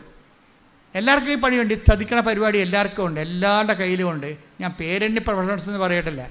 നമ്മളുടെ കുഴപ്പം കൊണ്ടായിട്ട് അത് എന്തെങ്കിലും ഇപ്പം നമുക്ക് രോഗം വന്ന് നമ്മളുടെ എന്തെങ്കിലും രോഗത്തിൽ നമ്മളുടെ എന്തെങ്കിലും ബ്ലഡിൻ്റെ റേറ്റിംഗ് കൂടിയെന്ന് വിചാരിച്ചോ, അപ്പോൾ ഡോക്ടർ പറയും ഇന്ന കാര്യം കൊണ്ടാണെന്ന് വെച്ചാൽ നമ്മുടെ കുഴപ്പം കൊണ്ടാണെന്ന് പറഞ്ഞു. നിങ്ങൾ ഉറങ്ങിയില്ല എന്ന് പറയും. ആരുടെ കുഴപ്പമാണ്? നമ്മൾ ഉറങ്ങാത്ത ഡോക്ടർ കണ്ട. എല്ലാവർക്കും വേണ്ടത് മാപ്പുസാക്ഷികളാണ്. അതുകൊണ്ട് തന്നെ നമുക്ക് ദൈവമല്ലാതെ വേറെ ആരുമില്ല. പിടികിട്ടണം, അല്ലെങ്കിൽ ജീവിക്കാൻ പറ്റത്തില്ല. എല്ലാവരും അവിടെ കൈ കഴുകാം. പീലാത്തോസ് എന്ന് പറയുന്ന സംഭവം ഉണ്ടല്ല, ഒരു വല്ലാത്ത കഥാപാത്രമാണ്. അവനിങ്ങനെ കർത്താവിൻ്റെ അടുത്ത് വരുമ്പോൾ തന്നെ ബേസനും വെള്ളം എവിടെ? എന്താണ്? അയാളെ കൈ കഴുകാൻ നേരത്തെ തീരുമാനിച്ചിട്ടുണ്ട്. കൈ കഴുകാൻ നേരത്തെ തീരുമാനിച്ച പീലാത്തോസിൻ്റെ തിരക്കഥയാണ് നമ്മൾ അഭിനയിച്ച് തീർക്കുന്നത്. എന്ന് വെച്ച് കഴിഞ്ഞാൽ എല്ലാത്തിൻ്റെയും കുറ്റം അവസാനം നമ്മളായിരിക്കും. ഇപ്പം ഞാൻ കുറ്റക്കാരിയായി എന്നല്ല നിങ്ങൾ പറയണത്. എന്തെങ്കിലും സമയത്ത് വരുമ്പോൾ ഞാൻ അന്നേ പറഞ്ഞതല്ലേ എന്ന് ചോദിക്കും. എവിടാ? അന്ന് ചിലപ്പോൾ ചുണ്ടിൻ്റെ താഴെ പറഞ്ഞതായിരിക്കുമേ, അല്ലെങ്കിൽ അത് പറയേണ്ടതുപോലെ പറഞ്ഞു കാണത്തില്ല. ഇവരുടെ കയ്യിൽ നിന്ന് കഴുകാൻ വേണ്ടി പറയും ഞാൻ അന്നേ പറഞ്ഞതല്ലേ, ഇപ്പം എങ്ങനെ ഇരിക്കണേ? ഇതല്ലേ ഡയലോഗ്. ഞാൻ അന്നേ പറഞ്ഞതല്ലേ, ഇപ്പം എങ്ങനെ ഇരിക്കണേ എന്നല്ലേ ഡയലോഗ്. എന്ന് വെച്ച് കഴിഞ്ഞാൽ അവർ കൈ കഴുകുകയാണ്. വളരെ അഭിമാനത്തോടെ പറയാം, മിക്കവാറും ഈ കൈ കഴുകുന്നതിൽ ഒന്നാം സ്ഥാനം നിങ്ങൾക്കാണ്, സ്ത്രീകൾക്കാണ്. കൈ കഴുകുക എങ്ങനെയെങ്കിലും കൈ കഴുകിയിരിക്കുക. അവർ ചെയ്യാനുള്ള സൂത്രപ്പണികളെല്ലാം ചെയ്ത് വെച്ച് അവസാനം ഞാനൊന്നും അറിഞ്ഞില്ലേ രാമനാരായണ എന്നുള്ള അതെന്താ കാര്യം? ഇതാണ് ഈ പഴഞ്ചൊല്ല് വരാൻ കാര്യം. ഇതാണ്. എല്ലാവരും അങ്ങനെയാണെന്നല്ല, പുരുഷന്മാർക്ക് ഇത് തന്നെ പരിപാടിയാണ്. പക്ഷേ ഇത് കടുത്ത പരിപാടിയാണെന്നേ ഉള്ളൂ. എന്ന് വെച്ചാൽ പുറകിൽ കണ്ണില്ലാത്തത് കൊണ്ട് വഴിയേ പോണവനെല്ലാം കയറി മേയണ ഒരു ജീവിതമാണ് നമ്മുടേത്. ഇവിടെ ആർക്കാ കണ്ണുള്ളത്? ദൈവം മാത്രമേ ഉള്ളൂ സംരക്ഷിക്കാൻ. ഇതിനെന്താ മാർഗം? നമുക്ക് പുറകിൽ കണ്ണില്ല, പിന്നെ അവിടുത്തെ കണ്ണ് ആരുടേതാണ്? നമുക്ക് വേണ്ടി തുറക്കേണ്ടത് ആരാണ്? ദൈവമാണ്. അത് നമ്മൾ എന്ത് ചെയ്യണം? ദൈവത്തെ പുറകിലെ കണ്ണ് തുറക്കണ ആളായിട്ട് നമ്മൾ അംഗീകരിക്കണം. നമുക്ക് കാണാൻ പാടില്ലാത്ത കാര്യങ്ങളെ കണ്ട് നമ്മൾ സഹായിക്കുന്ന ആളാണ് ദൈവം എന്നുള്ളത് നമ്മൾ അംഗീകരിക്കണം. പക്ഷെ ചില ആൾക്കാർക്കൊരു കുഴപ്പമുണ്ട്. എന്താണ്? അത് അംഗീകരിച്ച് തരത്തില്ല. മനുഷ്യൻ്റെ മനസ്സിരിക്കണത് എന്താണ്? അവൻ തന്നെ ദൈവം. അത് തന്നെയല്ലേ ഹ്യൂമനിസ്റ്റുകൾ പറയണത്. മാനവികതയെന്ന് കൊട്ടിക്കൊഷിക്കുന്ന ഫ്രഞ്ച് വിപ്ലവത്തിന് ശേഷം ഉണ്ടായിട്ടുള്ള റീസൻ്റെ ഉദയങ്ങൾ, റിനേസൻസ്, യുക്തിയുടെ പ്രഭാതങ്ങളെല്ലാം കൊട്ടിക്കൊഷിക്കണ മാനവികത എന്താണ്? അതിൽ നിന്നെല്ലാം ഫെഡറലിസം വരണത്. ആ ഫെഡറലിസത്തിൻ്റെതും എന്താണ്? ഞാൻ തന്നെ ദൈവം. അപ്പം എനിക്ക് മോറലില്ല, എനിക്ക് പാപമില്ല. ഫെഡറലിസത്തിൻ്റെ ഭവിഷ്യത്ത് എന്താണ്? ഞാൻ തന്നെ ദൈവം. അതുകൊണ്ട് എനിക്ക് പീനൽ കോഡുകളില്ല, എനിക്ക് പാപമില്ല, പാപബോധമില്ല. അതൊക്കെ പഴയകാല മതങ്ങളുടേതാണെന്ന് പറഞ്ഞുകൊണ്ട് ചിലരൊക്കെ ടി വി ഇരുന്നുകൊണ്ട് ഭയങ്കര സഞ്ചാര സാഹിത്യം തട്ടിവിടണല്ലേ. ഞാൻ തന്നെ ദൈവം എന്നാണ് അവർ പറയണത്. അതുകൊണ്ട് നിയമങ്ങളൊന്നും അവർക്ക്, പക്ഷെ അവർ പാലിക്കണ നിയമങ്ങളെല്ലാം മതങ്ങളുടെയാണെന്ന് ഓർക്കണം. കാരണം ബേസിക്കായിട്ട് ഇവരെല്ലാം നല്ല മനുഷ്യരാണ്. ആ നല്ല മനുഷ്യരാക്കിയത് ആരാണ്? ദൈവത്തെ വിശ്വസിച്ചിരുന്നൊരു ജനതയാണ്. അവരുണ്ടാക്കിയ മോറൽ കോഡുകളാണ് ഇവർ ഫോളോ ചെയ്യണത്. പക്ഷെ അവർ അംഗീകരിക്കത്തില്ല. എന്താ കാര്യം? ദൈവത്തെ അംഗീകരിക്കണവർക്ക് പോരായ്മയാണ്. അതിലെ റോമ 1:29 വായിച്ച് ശ്രുതികട്ടെ. ഹല്ലേലൂയ ഹല്ലേലൂയ ഹല്ലേലൂയ ഹല്ലേലൂയ ഹല്ലേലൂയ. യേശുവേ നന്ദി. ഹല്ലേലൂയ ഹല്ലേലൂയ. യേശുവേ ആരാധന ആരാധന ആരാധന ആരാധന. റോമ 1:28. റോമ 1:28. ദൈവത്തെ അംഗീകരിക്കുന്നത് പറഞ്ഞേ. ദൈവത്തെ അംഗീകരിക്കുന്നത് പോരായ്മയായി. ഞാൻ പറഞ്ഞ അതേ വാക്ക് തന്നെയാണ്. കണ്ട, ദൈവത്തെ അംഗീകരിക്കുന്നത് പോരായ്മയായി അവർ കരുതിയത് നിമിത്തം അധമ വികാരത്തിനും അനുചിത പ്രവൃത്തികൾക്കും ദൈവം അവരെ വിട്ടുകൊടുത്തു. ദൈവത്തെ അംഗീകരിക്കണ പോരായ്മ ഇപ്പൊ പുറകെ കണ്ണില്ല. അതുകൊണ്ട് കർത്താവിൻ്റെ കണ്ണാണ് പ്രവർത്തിക്കേണ്ടത്. നമുക്ക് ചില കാര്യങ്ങൾ കാണാൻ പറ്റത്തില്ല, നമുക്ക് ചതിപ്പെട്ടു പോകും എന്ന് പറയുമ്പോൾ ആ ചതിയിൽ നിന്ന് അത് എല്ലാ തരത്തിലും വേണം. അതിനാണ് കർത്താവ് ഒരു പ്രാർത്ഥന നമുക്ക് പറഞ്ഞു തന്നത്. എന്ത് പ്രാർത്ഥനയാണ് പറഞ്ഞത്? ഞങ്ങളെ പ്രലോഭനത്തിൽ, അതാ ഈ പ്രാർത്ഥന ചതിപ്രാർത്ഥനയാണ്. അതായത് പുറകിൽ കണ്ണില്ലാത്ത കാരണം വരാൻ പോകുന്ന ചതികളിൽ നിന്ന് ഞങ്ങളെ രക്ഷിക്കണമേ, സംരക്ഷിക്കണമേ. സംരക്ഷണ പ്രാർത്ഥനയാണത്. എന്താണ്? ഞങ്ങളെ പ്രലോഭനത്തിൽ ഉൾപ്പെടുത്തരുത്. ഇപ്പം ചിലർക്ക് മാട്ടായി ഇറ്റലി പോകാൻ വേണ്ടി 30 ലക്ഷം ചോദിക്കുമ്പോൾ ഒരു സ്ഥലത്ത് നിന്ന് പറഞ്ഞ് ചുമ്മാ കള്ളത്തരം, വേറെ 8 ലക്ഷം കൊണ്ട് ഞങ്ങൾ നിങ്ങളെ കൊണ്ടുപോകാമെന്ന് പറയുമ്പോൾ അയ്യോ 30 ലക്ഷമാണ് അവന്മാർ ചോദിച്ചത് എന്ന് പറയുമ്പോൾ നമുക്കോർക്കും നമുക്ക് തന്നെ ഭയങ്കര കിട്ടിയ കാശ് തന്നെ, ഇത് പോകരുത്, ഇനി ഒരു സീറ്റ് കൂടിയേ ഉള്ളെന്നൊക്കെ അവർ പറയും നമ്മളോട്. ഇനി ഒരു സീറ്റ് കൂടിയേ ഉള്ളു. നിങ്ങൾ 10 മണിക്ക് വിവരം പറയണം, 11 മണിക്ക് വിളിച്ചാൽ വേറെ ആൾക്കാർ ഇത് കൊണ്ടുപോകുമെന്ന് പറയുമ്പോൾ തന്നെ ഇല്ലാത്ത കാശ് ഉണ്ടാക്കി നമുക്ക് കൊടുക്കും. ചതി തന്നെ കണ്ട, പുറകെ കണ്ണില്ല, സമ്മർദ്ദത്തിന് വഴങ്ങി. അപ്പോൾ നമ്മൾക്ക് ദൈവത്തെ അംഗീകരിക്കണവരാണ് നമ്മളെങ്കിൽ നമുക്ക് പ്രൊട്ടക്ഷൻ ഉണ്ടാവും. ഈ പറ്റിക്കണ കാണ്ടാമൃഗം വരുമ്പോൾ തന്നെ അവനെ കർത്താവ് വഴിമാറ്റി വിടും. എന്താ കാര്യം? നമ്മൾ പറഞ്ഞിട്ടുണ്ട്, പ്രലോഭനത്തിൽ ഉൾപ്പെടുത്തരുതേ. അതാ സമയത്ത് അവനെ നമ്മുടെ മുമ്പിൽ കൊണ്ടുവന്ന് ചാടിക്കരുതേ. അവൻ അവൻ്റെ വഴിക്ക് പോയിക്കോട്ടാ, നമ്മുടെ മുമ്പിൽ കൊണ്ടുവന്ന് ചാടിക്കരുതേ. അത് ഭയങ്കര പ്രാർത്ഥനയാണത്. കർത്താവ് ഒരു പ്രാർത്ഥന ചെല്ലുമ്പോൾ മനുഷ്യനും മനുഷ്യൻ്റെ ആധ്യാത്മികതയും അതിൻ്റെ അപാചയങ്ങളും അതിൻ്റെ ചതിക്കുഴികളും എല്ലാം അഡ്രസ്സ് ചെയ്തുകൊണ്ടാണ് ആ പ്രാർത്ഥന വരണത്. കാര്യം എന്താ? എനിക്ക് പുറകിൽ കണ്ണില്ല, ന്യായസമയത്ത് ചതിക്കപ്പെടാൻ സാധ്യതയുണ്ട്. ചതിക്കപ്പെടാതിരിക്കാൻ വേണ്ടി പ്രലോഭനത്തിൽ ഉൾപ്പെടുത്തരുതെന്ന് പ്രാർത്ഥിച്ചാൽ മാത്രം പോരാ. പിന്നെ എന്ത് ചെയ്യണം? ദൈവത്തെ അംഗീകരിക്കുന്നത് പോരായ്മയെ കരുതിയ കൊണ്ടല്ലേ. അപ്പോൾ ആരാണ് ദൈവത്തെ അംഗീകരിക്കണം? ദൈവത്തെ അംഗീകരിക്കണ പോരായ്മയെ കരുതിയ ആരായിരിക്കും ദൈവം? അവൻ തന്നെ ആയിരിക്കും ദൈവം. അവൻ ദൈവമായത് കാരണം വേറെ ഒരു ദൈവത്തിന് ഒരു നാഴിയുടെ അകത്ത് ഒരു നാഴി കടക്കത്തില്ലെന്ന് പറയത്തില്ലേ? ചില 2 അഹങ്കാരികൾ ഒരുമിച്ച് വന്നു കഴിഞ്ഞാൽ പറയും ഒരു നാഴിയുടെ അകത്ത് ഒരു നാഴി കടക്കത്തില്ലെന്ന് പറയും. ഇപ്പം ചില ആൾക്കാരുണ്ട്, ഇപ്പം ചേട്ടനോട് പറയടാ അവനെ അറിയാവിടെ, അവനവിടെ പോയതാണ്, നീ അവനോട് വഴി ചോദിക്കുക. പിന്നെ അവന് വഴി ചോദിക്കുക, പിന്നെ നിങ്ങൾ തള ചോദിച്ചാൽ മതി പറയും. അനിയനോട് വഴി ചോദിക്കാൻ പറയണേ, ഗോവയിൽ പോകാൻ വേണ്ടി ഇൻ്റർവ്യൂവിന് വേണ്ടി ചേട്ടനോട് പറയണം അമ്മ, അവനെ അറിയാവിടെ, ഇവന്മാർ തമ്മിൽ മിണ്ടാതല്ല, അതുകൊണ്ട് അവനെ അറിയാവിടെ, അവനോട് ചോദിക്കടാ എന്ന് പറയും. അപ്പം ഞാൻ ചേട്ടനല്ലേ, ഞാനിങ്ങനെ അനിയനോട് ചോദിക്കണേ എന്ന് പറഞ്ഞ് ചില കാണ്ടാമൃഗങ്ങൾ അങ്ങനെ ഉണ്ട്. കൊമ്പില്ലാത്ത കാണ്ടാമൃഗങ്ങളുടെ എണ്ണം സമൂഹത്തിൽ കൂടുതലാണേ. ചോദിക്കുന്നത് ഒരു നാഴിയുടെ അകത്ത് വേറെ നാഴി കടക്കത്തില്ല. 2 അഹങ്കാരികളാണ്. എന്നാൽ ചേട്ടൻ അബദ്ധത്തിൽ ചാടാൻ പോണതുകൊണ്ട് ഇവൻ പറഞ്ഞു കൊടുക്കുക, അത് പറഞ്ഞു കൊടുക്കത്തുമില്ല, പഴികളെ പറഞ്ഞു കൊടുക്കത്തില്ല. അവൻ എൻ്റെ അടുത്ത് ചോദിക്കട്ടെ എന്ന് പറഞ്ഞുകൊണ്ടിരിക്കും. ഈ 2 കൾപ്രിറ്റുകളാണ്, 2 തെറ്റുകാരാണ്. അനിയൻ പറയും എനിക്കറിയാവില്ല വഴിയെന്ന് അവനെ അറിയാവില്ല, അവൻ എൻ്റെ അടുത്ത് ചോദിക്കട്ടെ. ഇനി ഇവൻ അങ്ങോട്ട് പറഞ്ഞു കൊടുത്താൽ നിന്നെ ഒരിക്കലും വിളിച്ചാന്ന് ചോദിക്കും. ഈ ആൾക്കാർക്ക് ഉടമ്പടി ജീവിക്കാൻ പറ്റത്തില്ല. അഹങ്കാരികളാണ്, 2 അഹങ്കാരികളാണ്. നമ്മുടെ വിഷയമെന്ന് പറയുന്നത് പെരുമാറ്റമാണ്, ഉടമ്പടിയും പെരുമാറ്റവും. പിടിയിട്ടില്ലേ? 2 അഹങ്കാരികളാണ്. ഈ അഹങ്കാരികൾക്ക് ഒരിക്കലും ഉടമ്പടി വിജയിക്കത്തില്ല. കാര്യം എന്താണ്? അഹം ബ്രഹ്മാസ്മിയാണ് അവർ തന്നെയാണ് ദൈവം. വേറെ ഒരു ദൈവത്തെ അംഗീകരിക്കത്തില്ല, അവരംഗീകരിക്കത്തില്ല. അതുകൊണ്ട് നിങ്ങൾ ഉടമ്പടി എടുത്തിട്ടുള്ള ആൾക്കാരെ, ഞാൻ അഹം ബ്രഹ്മാസ്മി എന്നൊക്കെ പറഞ്ഞാൽ ചുമ്മാ പറഞ്ഞ കേട്ടോ, നിങ്ങൾക്ക് മനസ്സിലാക്കാൻ വേണ്ടി പറഞ്ഞതാണ്, ഞാൻ ആരും ആക്ഷേപിച്ചൊന്നുമല്ല. പക്ഷേ എൻ്റെ പ്രശ്നം വെച്ച് കഴിഞ്ഞാൽ മനുഷ്യൻ്റെ അടിസ്ഥാനമായിട്ടുള്ള ഒരു ചിന്തയാണ് ഞാനാണ് ദൈവം. അത് എല്ലാവർക്കും ഉണ്ട്. ഈ വിഷയത്തിൽ എക്സ്പീരിയൻസ്ഡ് ആണ് നിങ്ങളെങ്കിൽ ഈ വിഷയത്തിൽ നിങ്ങളായിരിക്കും ദൈവം. ഞാനാണ് ദൈവം എന്ന് എല്ലാവരും പറയുവേ. നിങ്ങൾ ഈ വിഷയത്തിൽ എക്സ്പീരിയൻസാണ്. അപ്പോൾ എക്സ്പീരിയൻസ് ആകുമ്പോൾ നിങ്ങൾ എങ്ങനെയാണ് ഈ കാനഡയിൽ പോയി ജീവിക്കണത്, എങ്ങനെയാണ് തണുപ്പ് കാലത്ത് കാനഡ ജീവിക്കണത്, അതിൻ്റെ കാര്യം നിങ്ങൾക്കറിയാം. പക്ഷേ അനിയത്തിയാണ്, നാത്തൂനാണ് പോകാൻ പോണത്, അറിഞ്ഞു കൊടുക്കത്തില്ല. എന്താണ്? അവൾ വന്ന് എൻ്റെ അടുത്ത് ചോദിക്കട്ടെ. കാര്യം അതിൻ്റെ ദൈവം ഞാനാണ്. മനസ്സിലായി? അതിൻ്റെ ദൈവം ഇതെല്ലാ അണ്ണന്മാരുടെയും കയ്യിലുണ്ട്. ദൈവത്തെ ഓരോരോ കാര്യങ്ങൾക്കാണ് നമ്മൾ ദൈവം. നമ്മുടെ എക്സ്പീരിയൻസ് ആയിട്ടുള്ള കാര്യങ്ങൾക്ക് നമ്മൾ ദൈവങ്ങളാണ്. പറഞ്ഞതൊക്കെ മനസ്സിലാകുന്നുണ്ടല്ലോ അല്ലേ? നമ്മൾക്ക് എക്സ്പീരിയൻസ് ആയിട്ടുള്ള കാര്യങ്ങൾക്ക് നമ്മൾ ശരിക്കും പറഞ്ഞാൽ എന്താണ്? അവർ അബദ്ധത്തിൽ ചാടാൻ പോകുമ്പോൾ എളിമയോടെ ചെന്ന് അങ്ങോട്ട് പറഞ്ഞു കൊടുക്കണം, ചേട്ടാ അത് ശരിയല്ല, അങ്ങനെ പോയാൽ ശരിയാകത്തില്ല. അപ്പോൾ ഉടനെ അവൾ അഹങ്കാരിയാണെങ്കിൽ പറയും, ഇതൊക്കെ ഒന്നും പറയേണ്ട ആവശ്യം, ഇതൊക്കെ എനിക്കറിയാമെന്ന് പറയും. എല്ലാവരും അങ്ങനെയല്ലേ പറയണേ വീട്ടിലേ?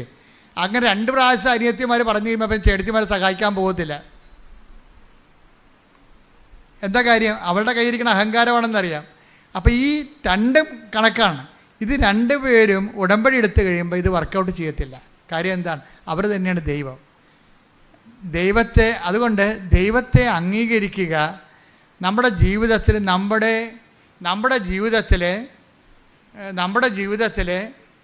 നമ്മളുടെ കൺട്രോളിൽ കിട്ടാത്ത കുറേ കാര്യങ്ങളുണ്ട്. അതുകൊണ്ട് എന്ത് ചെയ്യണം? അത് ദൈവമാണ് അത് കൈകാര്യം ചെയ്യേണ്ടത്. പുറകിൽ നിന്ന് വന്ന കുത്തും വെട്ടുമൊന്നും നമുക്ക് തടുക്കാൻ പറ്റത്തില്ല. അനക്കം കേട്ടാൽ ചിലപ്പോൾ തിരിയാൻ പറ്റും. ചിലപ്പോൾ കൊല്ലാൻ വന്നവന് അനക്കം ഉണ്ടാക്കി ബഹളം എല്ലാവരെയും വിളിച്ച് പറഞ്ഞിട്ടാണ് വന്നത്. അല്ല, അവൻ പതുങ്ങിയല്ലേ വരത്തുള്ളൂ. അപ്പം അതുകൊണ്ട് തന്നെ നമുക്ക് ദൈവത്തിനെ നമുക്ക് വേണ്ടി വരും. പക്ഷേ ദൈവത്തെ നമ്മൾ അംഗീകരിക്കണം. അംഗീകരിച്ചിട്ട് എന്താ ചെയ്യേണ്ടത്? അംഗീകരിക്കുന്നതിൻ്റെ ഭാഗമായിട്ടാണ് നമ്മൾ അഹങ്കാരം അമർത്തണത്. പിടികിട്ടിയാ? രണ്ട് ദൈവം ഒരുമിച്ച് വസിക്കുന്നില്ലല്ല. അഹങ്കാരം നമ്മൾ ദൈവമല്ലേ. നമ്മളെ ദൈവമാക്കുന്നത് ആരാണ്? അഹങ്കാരമല്ലേ. നമ്മളെ ദൈവമാക്കുന്നത് ആരാണ്? നമ്മുടെ അഹങ്കാരമാണ്. ഇപ്പം രണ്ട് ദൈവം ഒരുമിച്ച് വസിക്കാത്ത കാരണം അഹങ്കാരികളെ ചിതറിക്കാതെ, അത് അമ്മയുടെ വചനങ്ങളെ കണ്ടില്ലേ, അഹങ്കാരികളെ ചിതറിച്ചു. വചനം എടുത്ത് ശ്രുതിക്കട്ടെ. ഹല്ലേലൂയ, ഹല്ലേലൂയ, ഹല്ലേലൂയ. യേശുവേ നന്ദി. ഹല്ലേലൂയ, ഹല്ലേലൂയ, ഹല്ലേലൂയ, ഹല്ലേലൂയ, ഹല്ലേലൂയ, ഹല്ലേലൂയ. ലൂക്ക 1:52. ലൂക്ക 1:52. 51:52. അവിടുന്ന് തന്റെ ഭുജം കൊണ്ട് ശക്തി പ്രകടിപ്പിച്ചു. ഹൃദയ വിചാരത്തിൽ അഹങ്കരിക്കുന്നവരെ ചിതറിച്ചു. ശക്തന്മാരെ സിംഹാസനത്തിൽ നിന്ന് മറിച്ചിട്ടു. എളിയവരെ ഉയർത്തി. അപ്പോൾ ഇതിൻ്റെ അകത്ത് വരുന്ന ഒരു വിഷയം, അഹങ്കാരം കുറക്കുമ്പോൾ തന്നെ ഒരു എളിമ വരത്തില്ലേ? അപ്പോഴതിനാണ് വിനയം എന്ന് പറയണത്. ചില ആൾക്കാർക്ക് ഭയങ്കര വിനയമായിട്ട് നമുക്ക് നിവൃത്തിയില്ലാത്ത കാര്യം സാധിച്ചെടുക്കാൻ വേണ്ടി ചില ആൾക്കാർ വിനയം അഭിനയിക്കും. അവർക്ക് വിനയം അവർക്ക് വിനയമില്ല. ചുമ്മാ ഈ കാര്യം കാണാൻ വേണ്ടി തൽക്കാലം കാണിക്കുന്ന ഒരു അഭ്യാസമാണെന്ന് നമുക്കറിയാമെങ്കിലും ആ അഭിനയമല്ല. അതായത് ഈ അഹങ്കാരം അവസാനിപ്പിക്കുമ്പോഴാണ് വിനയം രൂപപ്പെട്ട് വരുന്നത്. അഹങ്കാരവും വിനയവും ഒരുമിച്ച് വസിക്കത്തില്ല. അവിടെ വിഷയമാണ്. ഉടമ്പടിയിലുള്ള ആൾക്കാർ ഇപ്പം അതെനിക്കറിയാം, എന്നോട് ആരും പഠിപ്പിക്കേണ്ട എന്ന് പറയത്തില്ല. അതാണ് അഹങ്കാരം.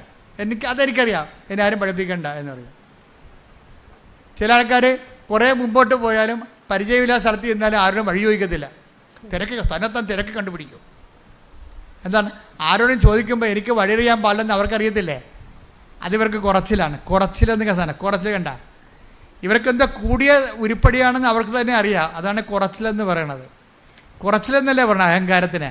അപ്പോൾ ഇവർക്ക് തന്നെ അറിയാം ഇവരെന്താ കൂടിയ ഉരുപ്പടിയാണ്.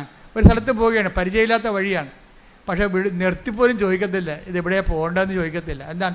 തിരക്കി കണ്ടുപിടിക്കും. ഇപ്പോൾ വന്ന് ഗൂഗിളിനോട് മാത്രമല്ലേ ചോദിച്ചുള്ളൂ. അങ്ങനെയല്ല ആൾക്കാർ കുളത്തിൽ ചാടണത്. ഇപ്പം അഹങ്കാരികൾക്ക് ഏറ്റവും വലിയ ഗുണം ചെയ്തിരിക്കണ ഗൂഗിളാണ്. എപ്പോഴായാലും പാടശേഖരത്തൊക്കെ ചെന്ന് അവസാനിക്കണത്. ഗൂഗിൾ ചേച്ചി എപ്പോഴും തെറ്റിക്കുമല്ല. എന്നാലും വാ വിളിച്ച് ആരോടും ചോദിക്കത്തില്ല. നിങ്ങൾ വാ വിളിച്ചൊരു കാര്യം ചോദിക്കാത്തതാണെങ്കിൽ അഹങ്കാരിയാണെന്ന് നിങ്ങൾ ഓർത്ത് വെച്ചാൽ മതി. അത് ഈ കാര്യത്തിന് വേണ്ടിയല്ല, പല കാര്യത്തിലും നിങ്ങൾ അഹങ്കാരിയാണ്. ഒരു കാര്യത്തിൻ്റെ പോവഴി എങ്ങനെയാണ് എന്ന് ചോദിക്കണം. അറിയാൻ പലരും ചോദിക്കണം. അത് ചോദിക്കുന്നില്ല, അതിന് മോന്തം കയറ്റി ഇരിക്കുകയുള്ളൂ. മറ്റുള്ളവർ ഇങ്ങോട്ട് വന്ന് പറയട്ടെ എന്നൊക്കെ പറയുന്ന സംഭവം ഇവർക്ക് ഉടമ്പടി വർക്കൗട്ട് ചെയ്യത്തില്ല. ഇത് മരിയ സ്പിരിച്വാലിറ്റി വർക്ക് ചെയ്യുന്ന സാധനമാണ്. അത് കാരണം അഹങ്കാരികളെ ഒന്നെങ്കിൽ ദൈവം ചിതറിക്കും, അല്ലെങ്കിൽ നമ്മളെ ചിതറിക്കണം.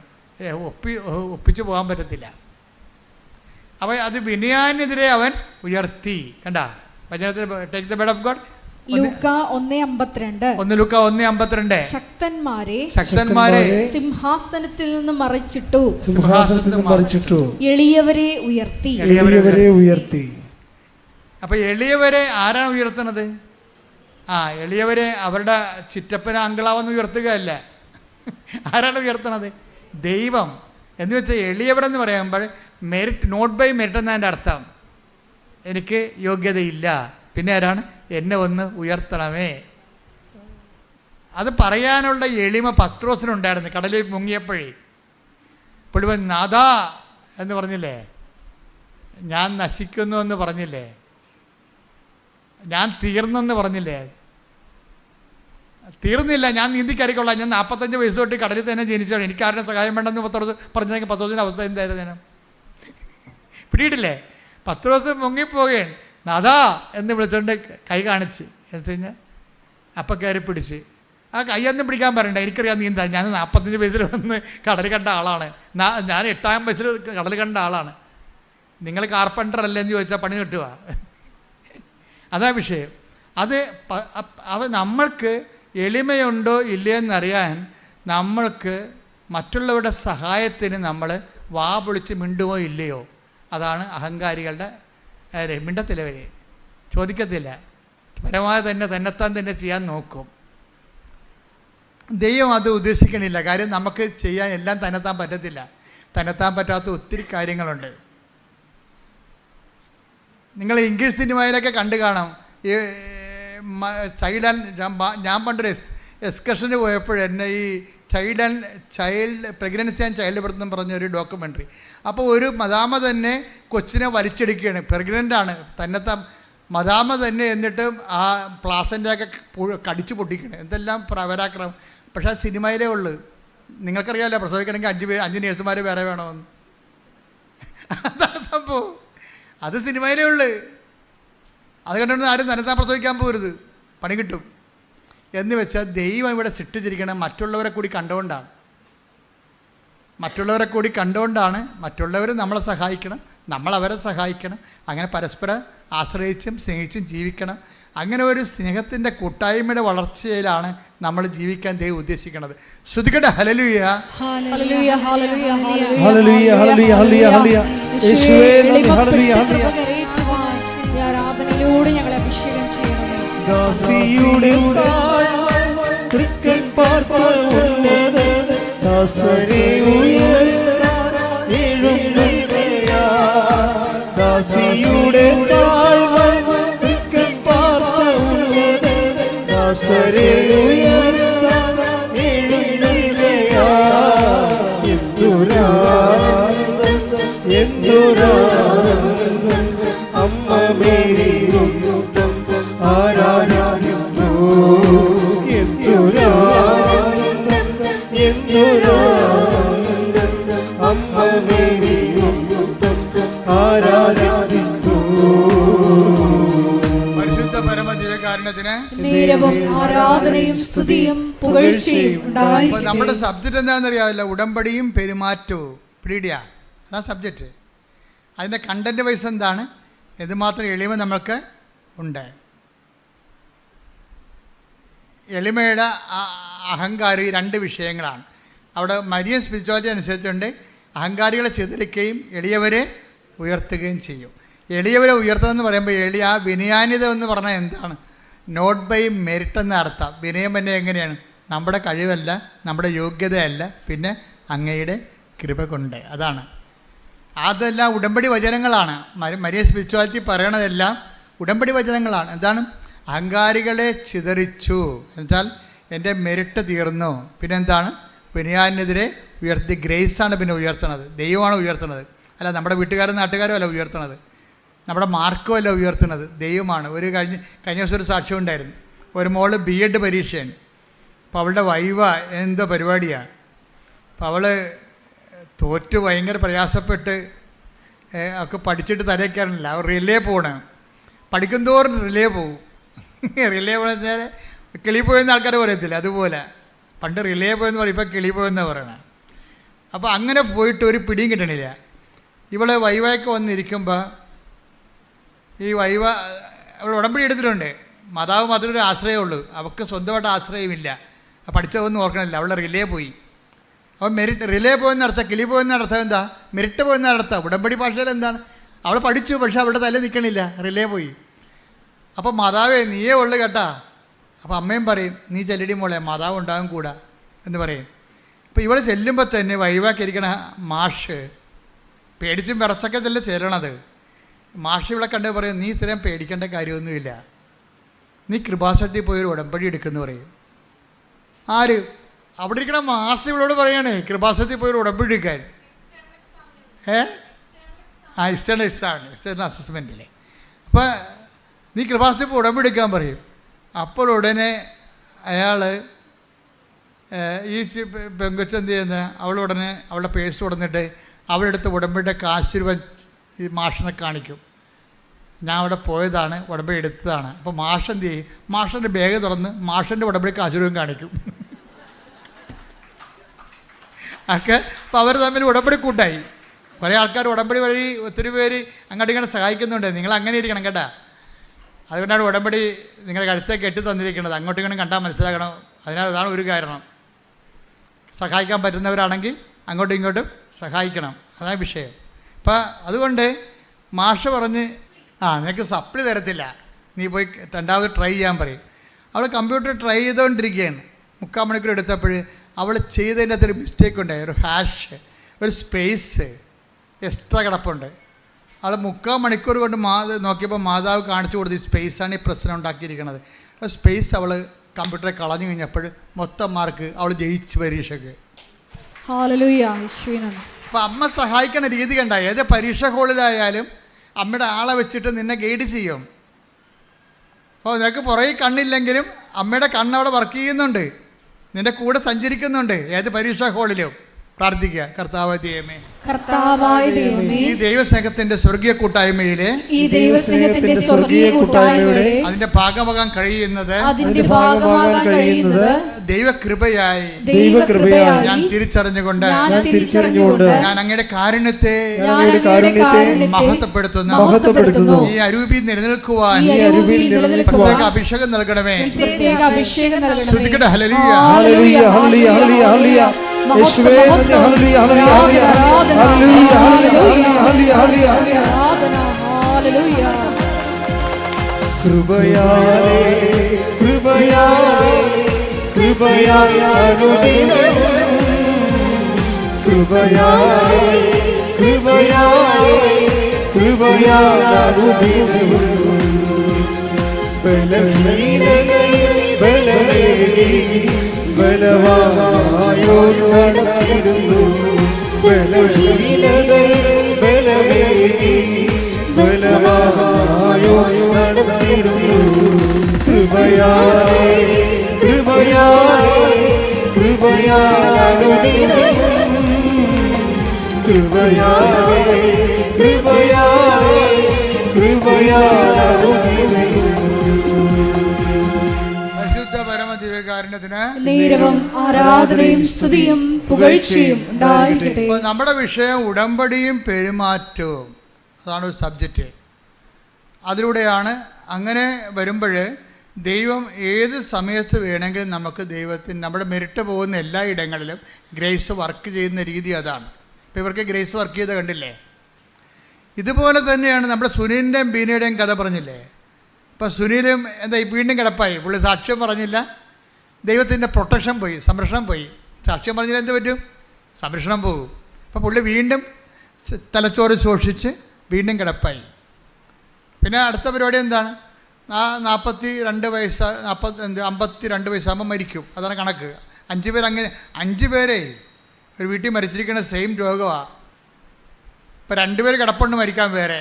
ഈ സുനിൻ്റെ വീട്ടിൽ 2 പേര് ഇത് കിടപ്പുണ്ട്, വേറെ കിടപ്പുണ്ട്.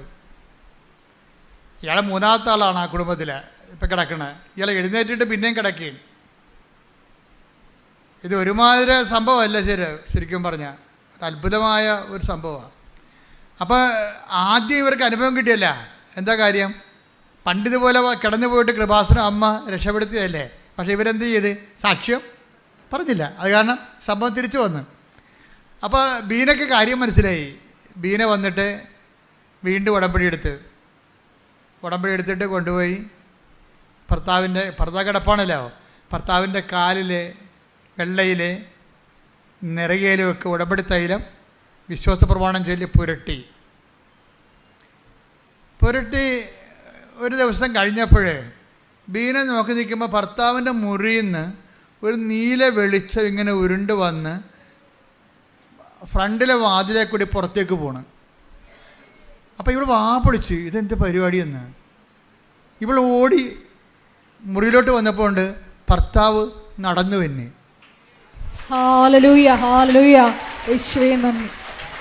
അപ്പോൾ ഈ സുനില് പറഞ്ഞ എടി ഇപ്പോൾ ഒരു സംഭവം നടന്നെടി മാതാവ്, ഞാനിങ്ങനെ ഒരു അരമയക്കത്തിലായിരുന്നു.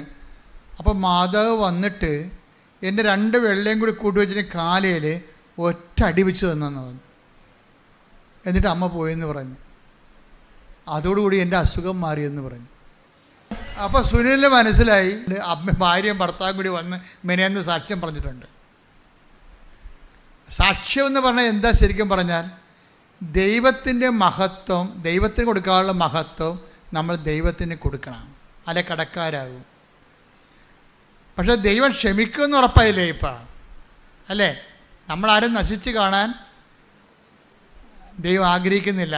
സത്യമാർഗം സ്വീകരിക്കാൻ എന്ന് മാത്രമേ ഉള്ളൂ. നമ്മളാരും നശിച്ചരുതെന്നും, take the word of God, ആരും നശിച്ചു പോകരുതെന്നും. ശ്രദ്ധിക്കട്ടെ. ഹല്ലേലൂയ ഹല്ലേലൂയ ഹല്ലേലൂയ ഹല്ലേലൂയ. യേശുവേ നന്ദി. ഹല്ലേലൂയ ഹല്ലേലൂയ ഹല്ലേലൂയ ഹല്ലേലൂയ ഹല്ലേലൂയ ഹല്ലേലൂയ ഹല്ലേലൂയ. യേശുവേ സ്തുതി, യേശുവേ ആരാധന ആരാധന ആരാധന. മഹത്വം മഹത്വം യേശുവിനെ, മഹത്വം മഹത്വം യേശുവിനെ. ഞങ്ങൾക്കുള്ള കർത്താവേ, മഹത്വം യേശുവിനെ. ഞങ്ങൾക്കുള്ള കർത്താവേ, ഞങ്ങൾക്കുള്ള കർത്താവേ, മഹത്വം മഹത്വം യേശുവിനെ. 2 പത്രോസ് 3:9. 2 പത്രോസ് 3:9. കാലവിളംബത്തെക്കുറിച്ച് ചിലർ വിചാരിക്കുന്നത് പോലെ കർത്താവ് തന്റെ വാഗ്ദാനങ്ങൾ പാലിക്കുന്നതിൽ താമസം വരുത്തുന്നില്ല.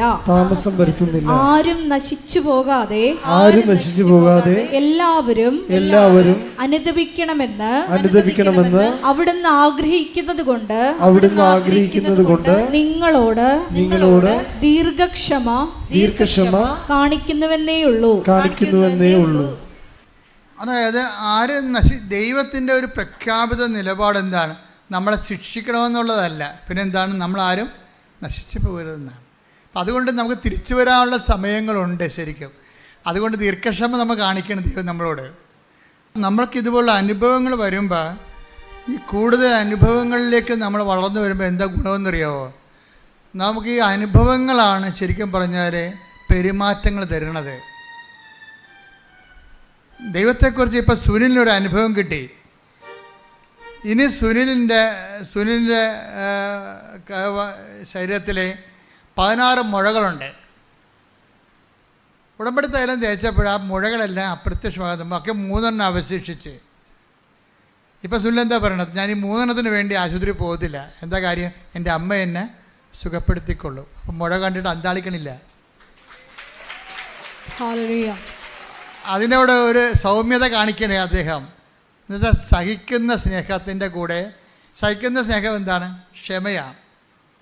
സൗമ്യത എന്ന് പറയുന്നത് സഹിക്കുന്ന സ്നേഹത്തിൻ്റെ കൂടെ പ്രത്യാശ കയറുമ്പോഴാണ് സൗമ്യത ഉണ്ടാകണത്. സൗമ്യത എന്ന് പറയുന്നത് ഒരു കോമ്പൗണ്ടായിട്ടോ ഒരു പല പല പുണ്യങ്ങളുടെ ഒരു കോമ്പൗണ്ടാണ്. സഹിക്കുന്ന സ്നേഹമാണ് ബേസ്മെൻറ്റ്. ആ സ്നേഹത്തിൻ്റെ കൂടെ സഹനം കയറുമ്പോൾ ആ ക്ഷമ. ഞാൻ ക്ഷമിച്ചിരിക്കണം എന്ന് വെച്ച് കഴിഞ്ഞാൽ എൻ്റെ അർത്ഥം എന്താണ്?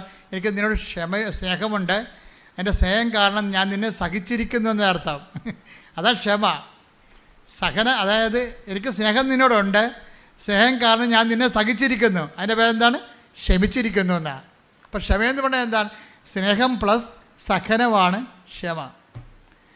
നിങ്ങൾക്ക് സ്നേഹം ഉണ്ടെങ്കിലും സഹിക്കാൻ തയ്യാറാകണം. ദൈവം ക്ഷമയുള്ളവനാണെന്ന് പറഞ്ഞു കഴിഞ്ഞാൽ, കരുണയുള്ളവനാണെന്നൊക്കെ പറഞ്ഞു കഴിഞ്ഞാൽ, അത് പറയണമെങ്കിൽ നമുക്കെന്താ മുടക്ക്? പറഞ്ഞാൽ പോരെ. പക്ഷേ കർത്താവ് പറയും, എനിക്ക് മുടക്കുണ്ട്. എനിക്ക് നിങ്ങളുടെ സ്നേഹമാണെന്ന് പറഞ്ഞാൽ ഞാൻ ആ സ്നേഹത്തെ സാധൂകരിക്കാൻ വേണ്ടി ഞാൻ സഹിച്ചിട്ടുണ്ട്. അതാണ് ദൈവം ക്ഷമിച്ചിരിക്കുന്നത്. അത് ക്ഷമയാണല്ല. കുരിശിൻ്റെ അവസാനം പറയുന്നത് എന്താണ്? പിതാവേ, അവർ ചെയ്യുന്ന എന്തെന്ന് അവരറിയുന്നില്ല, അവരോട്. കുരിശിൻ്റെ ക്ഷമയാണ്. ആ ക്ഷമ നമുക്ക് തരണേ എന്താണ്? ആ ക്ഷമ നമുക്ക് കിട്ടാനുള്ള ശിക്ഷ പുള്ളിക്കാരൻ വാങ്ങിച്ചെന്നാണ് ഈ പറയണത്. വീട്ടിലെ നമുക്ക് കിട്ടാനുള്ള പാപത്തിൽ കിട്ടാനുള്ള ശിക്ഷ അങ്ങേര് ശരീരത്തിൽ വാങ്ങിച്ചു. അതുകൊണ്ട് എന്താണ്? അങ്ങേര് നമുക്ക് വേണ്ടി സഹിച്ചു. സ്നേഹത്തിൻ്റെ കൂടെ സഹനം വരുമ്പോഴാണ് സഹിക്കുന്ന സ്നേഹം ഉണ്ടാകുന്നത്. ഈ സഹിക്കുന്ന സ്നേഹമാണ് ക്ഷമ. അപ്പം ക്ഷമയെന്ന് പറയുമ്പോൾ സഹിക്കണം, അല്ലാതെ ക്ഷമ എന്ന് പറഞ്ഞൊരു കാര്യമില്ല. ചില ആൾക്കാർ പറഞ്ഞേ, ഞാൻ ക്ഷമിച്ചിരിക്കുന്നു പക്ഷെ ഞാൻ മറക്കത്തില്ല. അടി മോദത്തിൽ കൊടുക്കേണ്ടതാണ് അവൻ്റെ. എന്താ കാര്യം? ക്ഷമിച്ചാൽ ദൈവം മറക്കും. ക്ഷമിച്ചെന്ന് വെച്ചാൽ പിന്നെ അതിനെക്കുറിച്ച് ഓർക്കത്തില്ല. ഓർത്ത് കഴിഞ്ഞാൽ നമ്മുടെ മോന്ത മാറും ഇല്ലേ? ക്ഷമിച്ചെന്ന് പറഞ്ഞിട്ട് പിന്നെയും ഈ തേള് കുത്തിയ മോന്തയായിട്ട് നടക്കുകയല്ലേ? ക്ഷമിച്ചു എന്ന് പറഞ്ഞിട്ട് പിന്നെയും നമ്മുടെ മോന്ത അവരെ കാണുമ്പോൾ തേള് കുത്തിയ പോലെ ഇരിക്കും. നീ ആരെങ്കിലും നിങ്ങൾ കാണുമ്പോൾ തേള് കുത്തിയ മോന്ത കാണിച്ചിട്ടുണ്ടെങ്കിൽ നീ ക്ഷമിച്ചിട്ടില്ല അവരോട്. അതാ വിഷയം. കാര്യം എന്താണ്? സഹിക്കാൻ നീ തയ്യാറല്ല. കാര്യം ക്ഷമയെന്ന് പറഞ്ഞാൽ എന്താണ്? സഹിക്കുന്ന സ്നേഹമാണ്. ഈ സഹിക്കുന്ന സ്നേഹം ചില ആൾക്കാർ നമ്മൾ പലവട്ടം സഹിക്കേണ്ടി വരും. ഭർത്താവിനും ഭാര്യനൊക്കെ ഉള്ള കുഴപ്പം അതാ. കാര്യം രണ്ടും ഒരു കൂരെ താമസിക്കുകയല്ലേ. പലവട്ടം ഞങ്ങൾക്കൊരു ഇടവകയിൽ ചെന്ന് കഴിഞ്ഞാൽ 5 കൊല്ലം അവർ ഇടവക്കാർ നമ്മളെ സഹിച്ചാൽ മതി. 5 കൊല്ലം കഴിയുമ്പോൾ ബിഷപ്പ് പറയും വണ്ടി വിട്ടാക്കാൻ പറയും അടുത്ത ഇടവകയിലോട്ട്, അടുത്ത ഇടവക പണി ഉണ്ടാക്കാൻ വേണ്ടി. എന്നാലും ഞങ്ങൾ പരമാവധി ആൾക്കാർ സ്നേഹിച്ചൊക്കെയാണ് ജീവിക്കുന്നത്. പരമാവധി എല്ലാ കാര്യങ്ങളും ഇടപെടുകയും ചെയ്യും. ഞാനോർക്കണം ഇനി ഒരു ജന്മം കിട്ടിയാൽ ഞാൻ കത്തോലിക്ക പുരോഹിതനാകും. എന്താ കാര്യം? ജനങ്ങളെ സ്നേഹിക്കാൻ ഇതുപോലുള്ള ഒരു അവസരമുള്ള ഒരു ശുശ്രൂഷ വേറെയില്ല. ഞാനെന്തുകൊണ്ടാണ് നിങ്ങൾക്ക് രാത്രിയും പകലും സംരംഭ്യമാക്കണത്? എന്താ കാര്യം? എന്നെ കൈയും കാലും കെട്ടാൻ എനിക്ക് ആരുമില്ല. കാര്യം ഞാൻ എടുത്ത സ്വന്തം തീരുമാനത്തിലാണ് ജീവിതം സമർപ്പിച്ചിരിക്കുന്നത്. അപ്പോൾ ദൈവം എന്തുകൊണ്ടാണ് അതിൻ്റെ കൂടെ നിൽക്കണത്? അതിൻ്റെ കൂടെ ദൈവം നിൽക്കണത് എന്തുകൊണ്ടാണ്? നിങ്ങൾ തന്നെ സാക്ഷ്യം, നിങ്ങളുടെ ഭർത്താവിനോടോ ഭാര്യയോടോ ഉള്ള സമർപ്പണം സത്യസന്ധമാണെങ്കിൽ ദൈവം നിങ്ങളുടെ കൂടെ നിൽക്കും. ഈ ഡൈവേഴ്സിൻ്റെ ആവശ്യം വരത്തില്ല. ഇപ്പോഴെന്ന് വെച്ച് കഴിഞ്ഞാൽ ഈ ഡൈവേഴ്സ് ഒത്തിരി വരുന്നുണ്ടല്ലോ ഇങ്ങനെ വരുന്നത്. അതിൻ്റെ കാര്യം അവർക്ക് വിശ്വാസം ഇല്ലാത്തത് കൊണ്ടാണ്. വിശ്വാസമുള്ളവർ ആരും ഡൈവേഴ്സ് ആകുന്നില്ല. എത്ര പേരാണ്? അപ്പോൾ നമ്മൾ പറയുമ്പോൾ ഒരു 100 പേരെ കല്യാണം കഴിപ്പിച്ച 10 പേരാണ് ഇങ്ങനെയുള്ള ഡൈവേഴ്സിലേക്ക് വരണം. അത് പറയണ സാവരജംഗ വസ്തുക്കൾക്ക് വേണ്ടിയോ അല്ലെങ്കിൽ ജോലി സംബന്ധമായ കാര്യങ്ങൾക്ക് വേണ്ടി, ദൈവത്തിൻ്റെ മുമ്പിൽ പട്ടിക്കാട്ടത്തിൻ്റെ വില പോലും ഇല്ലാത്ത കാര്യങ്ങൾക്ക് വേണ്ടിയാണ് നിങ്ങൾ ദൈവത്തിൽ നിന്ന് അകന്ന് പോകണത്. ശരിക്കും പറഞ്ഞാൽ ഡൈവേഴ്സ് എന്ന് വെച്ചാൽ ദൈവമായിട്ട് ഡൈവേഴ്സ് ചെയ്ത് പോവുകയാണ്. അല്ലാതെ ഭർത്താവുമായിട്ട് നമുക്ക് ഡൈവേഴ്സ് ചെയ്യാൻ പറ്റത്തില്ല. ഭർത്താവുമായിട്ട് മാത്രമോ ഭാര്യയുമായിട്ട് മാത്രമോ ഡൈവേഴ്സ് ചെയ്യാൻ പറ്റത്തില്ല. അതുകൊണ്ട് നീ എങ്ങനെ അധപ്പതിച്ചു എന്ന് നോക്കണമെന്ന് പറഞ്ഞിട്ടുണ്ട്. Take the word of God. വെളിപ്പാടിൻ്റെ പുസ്തകം എടുത്ത് നീ എവിടെ നിന്നാണ് അധപ്പതിച്ചത് നോക്കണം. എന്ത് വിഷയം പറഞ്ഞാണ് നീ അധപ്പതിച്ചത് നോക്കണമെന്നോ? ശ്രുതിക്കട്ടെ. ഹല്ലേലൂയ ഹല്ലേലൂയ ഹല്ലേലൂയ ഹല്ലേലൂയ. യേശുവേ നന്ദി. ഹല്ലേലൂയ ഹല്ലേലൂയ. യേശുവേ യേശുവേ ഹല്ലേലൂയ ഹല്ലേലൂയ ഹല്ലേലൂയ ഹല്ലേലൂയ ഹല്ലേലൂയ ഹല്ലേലൂയ ഹല്ലേലൂയ ഹല്ലേലൂയ. യേശുവേ ആരാധന ആരാധന. വെളിപാട് 2:5. വെളിപാട് 2:5. അതിനാൽ നീ ഏതവസ്ഥയിൽ നിന്നാണ് അധപ്പതിച്ചതെന്ന് ചിന്തിക്കുക. അനുദപിച്ച് ആദ്യത്തെ പ്രവർത്തികൾ ചെയ്യുക. അല്ലെങ്കിൽ ഞാൻ നിന്റെ അടുത്ത് വരികയും നിന്റെ ദീപപീഠം അതിന്റെ സ്ഥലത്ത് നിന്ന് നീക്കിക്കളയുകയും ചെയ്യും. ദീപപീഠം എന്ന് പറഞ്ഞാൽ എന്താണ്? ജ്ഞാനസ്ഥാന അവസരത്തിൽ നമുക്ക് തരുന്ന വെളിച്ചമാണ് വിശ്വാസം. അതുകൊണ്ടല്ല മരിക്കാൻ നേരത്തെ അച്ഛന്മാർ വന്നിട്ട് തലയ്ക്കിപ്പോൾ അത് വെളിച്ചം കത്തിച്ച് വെക്കണത്. എന്താ പറയണത്? എന്നിട്ട് എന്താ പറയണത്? ജ്ഞാനസ്ഥാനത്തിൽ കൊടുക്കുമ്പോൾ ഈ ദീപം കൊടുക്കുമ്പോൾ എന്താ കൊടുക്കണത്? ദീപം ജ്ഞാനസ്ഥാനത്തിൽ കൊടുത്തിട്ട് കൊച്ചിൻ്റെ കൈ കൊടുത്ത് പറയും, മാതാപിതാക്കന്മാരെ ജ്ഞാനപിതാക്കളെ, നിങ്ങളുടെ കുഞ്ഞ് ക്രിസ്തുവിനാൽ പ്രകാശിതയാണ്. അവളെന്നും വെളിച്ചത്തിൻ്റെ മകനായി ജീവിക്കേണ്ടതാണ്. ക്രിസ്തുവിൻ്റെ പ്രകാശം അവനിൽ തിളങ്ങി വിളങ്ങട്ടെ. ദിവനാഥം വരുമ്പോൾ സ്വർഗസ്ഥരായ എല്ലാ വിശുദ്ധമായിട്ട് അവിടുത്തെ എതിരേൽക്കുവാനുള്ള ഭാഗ്യം അവർക്ക് ലഭിക്കട്ടെ എന്ന് പറഞ്ഞുകൊണ്ടാണ് ദീപപീഠം തരണത്. ദീപപീഠം തരികണേ, വെളിച്ചം വിശ്വാസം തരികണേ. നീ വിശ്വാസത്തിനെതിരെ പ്രവർത്തിച്ചാൽ ഞാൻ വന്നിട്ട് ആദ്യം വിശ്വാസം എടുത്ത് മാറ്റുമെന്ന്. കാര്യം എന്താണ്? നിനക്ക് വിശ്വാസം തന്നിട്ട് കാര്യമില്ല. അതിന് കർത്താവ് പറയണം, ന്യായം എന്ന് പറയണത് പന്നികളുടെ മുമ്പിൽ നിങ്ങളുടെ രത്നങ്ങൾ വിതറരുത്. Take the word of God. ശ്രുതിക്കട്ടെ. ഹല്ലേലൂയ ഹല്ലേലൂയ ഹല്ലേലൂയ ഹല്ലേലൂയ ഹല്ലേലൂയ. യേശുവേ നന്ദി. ഹല്ലേലൂയ ഹല്ലേലൂയ ഹല്ലേലൂയ ഹല്ലേലൂയ ഹല്ലേലൂയ ഹല്ലേലൂയ. മത്തായി 7:6. മത്തായി 7:6. വിശുദ്ധമായത് നായ്ക്കൾക്ക് കൊടുക്കരുത്. നിങ്ങളുടെ മുത്തുകൾ പന്നികൾക്ക് ഇട്ടുകൊടുക്കരുത്. അവ അത് ചവിട്ടി നശിപ്പിക്കുകയും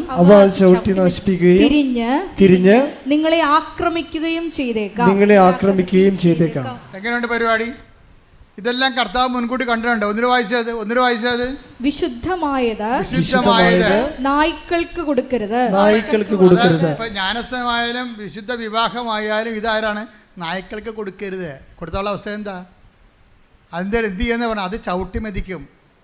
കാര്യം അമ്മ പറയണത്, അമ്മായിമ്മ പറഞ്ഞാൽ കേട്ടിട്ട് കൂദാശയെ ചവിട്ടി മെതിക്കും. അതാ വിഷയം. ചിലപ്പോൾ കാശിൻ്റെ പ്രശ്നമാകാം, ചിലപ്പോൾ ജോലി പ്രശ്നമാകാം. അപ്പോൾ ചില ആൾക്കാർ കല്യാണം കഴിക്കുന്നത് വിശുദ്ധമായി ഒന്നിച്ച് ജീവിക്കാനല്ല, അമേരിക്ക PR കിട്ടാനാണ്. അതിൽ ദൈവം കഴിച്ച് ട്രംപ് വന്നിട്ടുണ്ട്, എല്ലാത്തിനും പണിയായിട്ടുണ്ട്. അത് ഞാൻ ഗുണമായിട്ട് പറയുകയല്ല, പക്ഷേ ആൾക്കാരെല്ലാം പിരിഞ്ഞു നിൽക്കുന്നതിൻ്റെ പിന്നിലുള്ള എല്ലാം. ഇപ്പോൾ ഇന്നലെ ഒരു കേസുണ്ടായി ഇവിടെ. അവർക്ക് ഇറ്റലി പോകണം.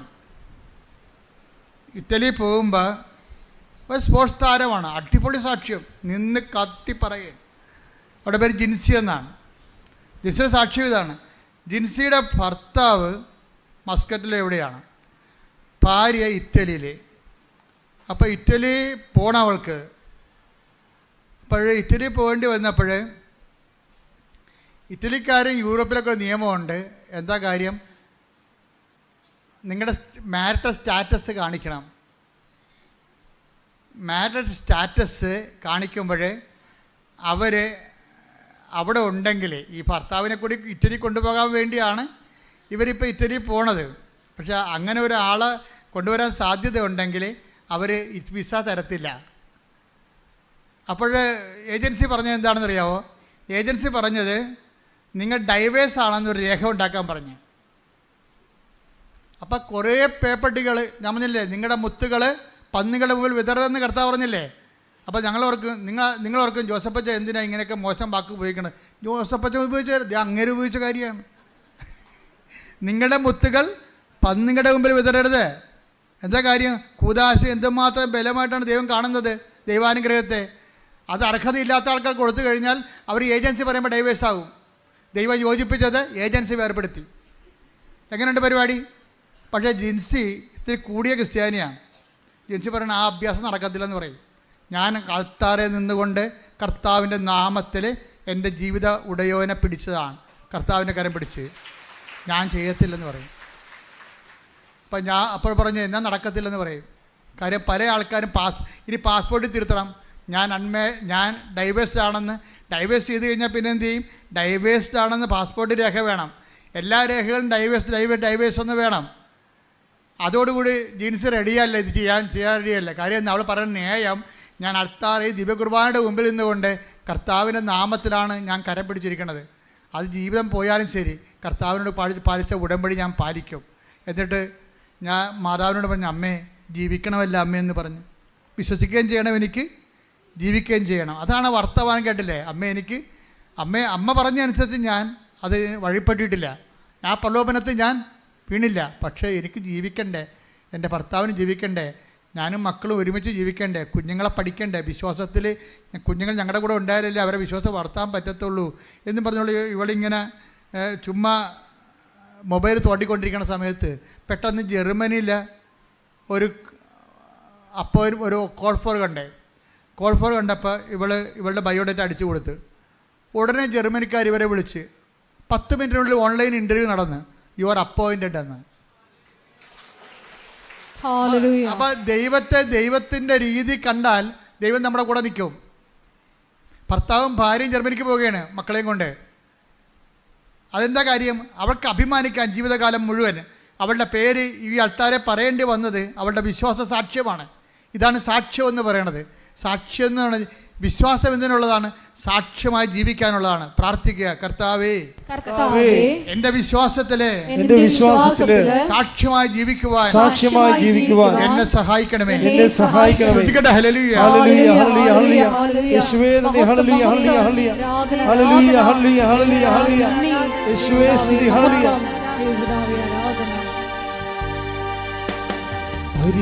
പരിശുദ്ധാത്മാവേ, പരിശുദ്ധാത്മാവേ, അളവില്ലാതെ നിറയണമേ. പരിശുദ്ധാത്മാവേ, പരിശുദ്ധാത്മാവേ, അധികമായി നിറയണമേ. പരിശുദ്ധാത്മാവേ പരിശുദ്ധാത്മാവേ അളവില്ലാതെ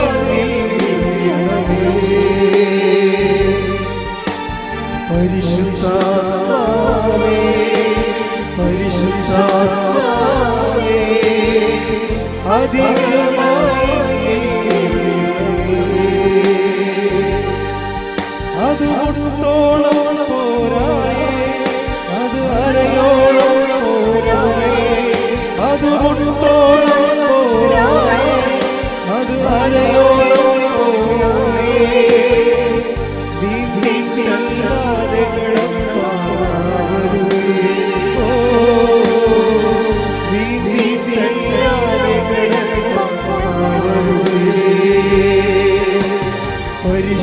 പരിശുദ്ധാത്മാവേ പരിശുദ്ധാത്മാവേ അളവില്ലാതെ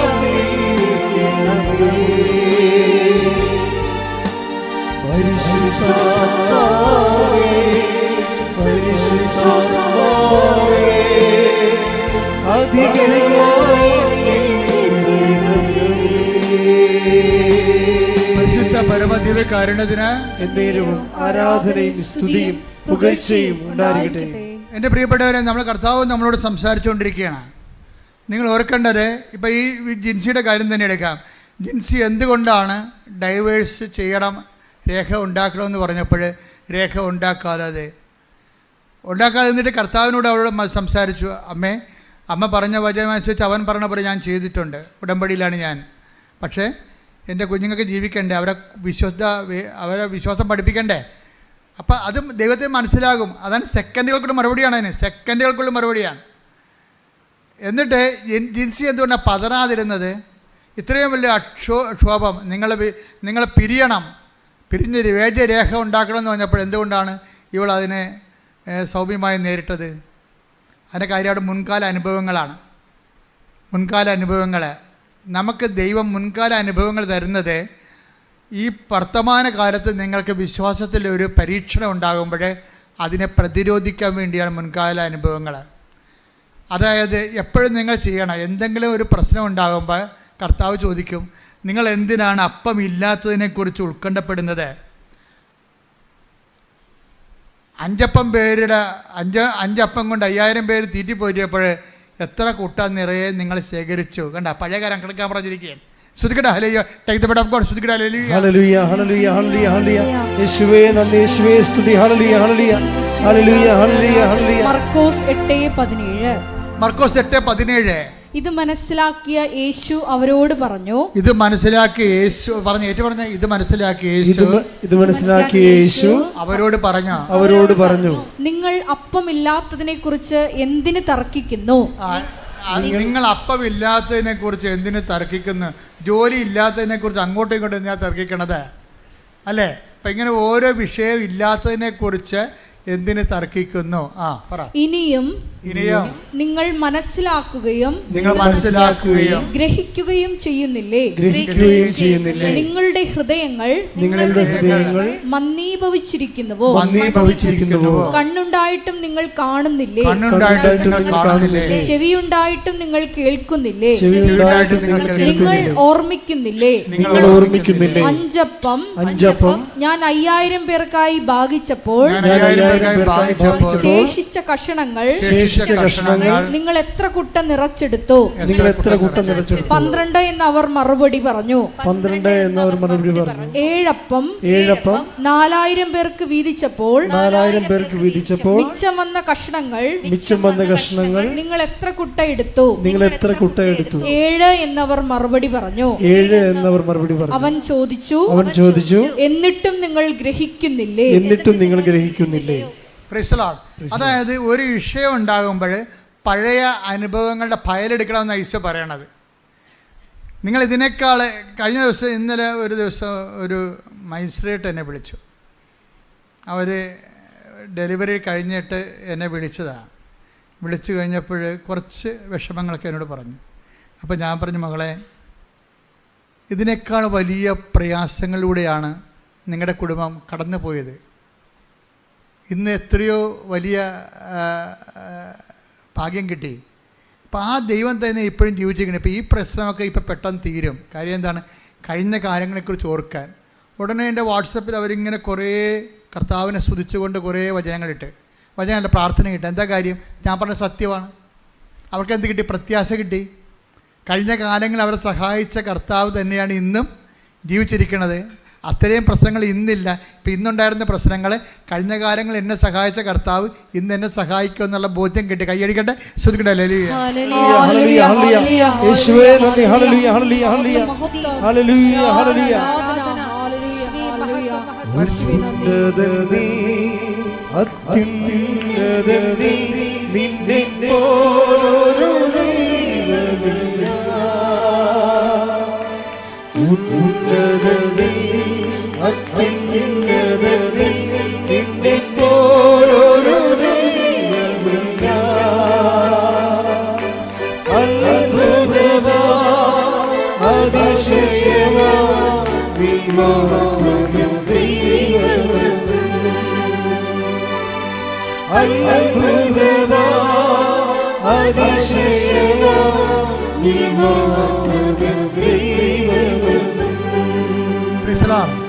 നമുക്ക് ഇരുകരങ്ങളും ഉയർത്തി സ്തുതിക്കാം. ഹല്ലേലൂയ, മഹത്വം മഹത്വം, ആരാധന ആരാധന, ഹല്ലേലൂയ ഹല്ലേലൂയ, യേശുവേ ആരാധന, ഹല്ലേലൂയ ഹല്ലേലൂയ, മഹത്വം മഹത്വം, ദൈവപിതാവേ നന്ദി, ദൈവപിതാവേ ആരാധന, ഹല്ലേലൂയ, മഹത്വം മഹത്വം, ആരാധന ആരാധന, ഹല്ലേലൂയ ഹല്ലേലൂയ, യേശുവേ നന്ദി, യേശുവേ ആരാധന, ഹല്ലേലൂയ ഹല്ലേലൂയ, ഹല്ലേലൂയ ഹല്ലേലൂയ ഹല്ലേലൂയ,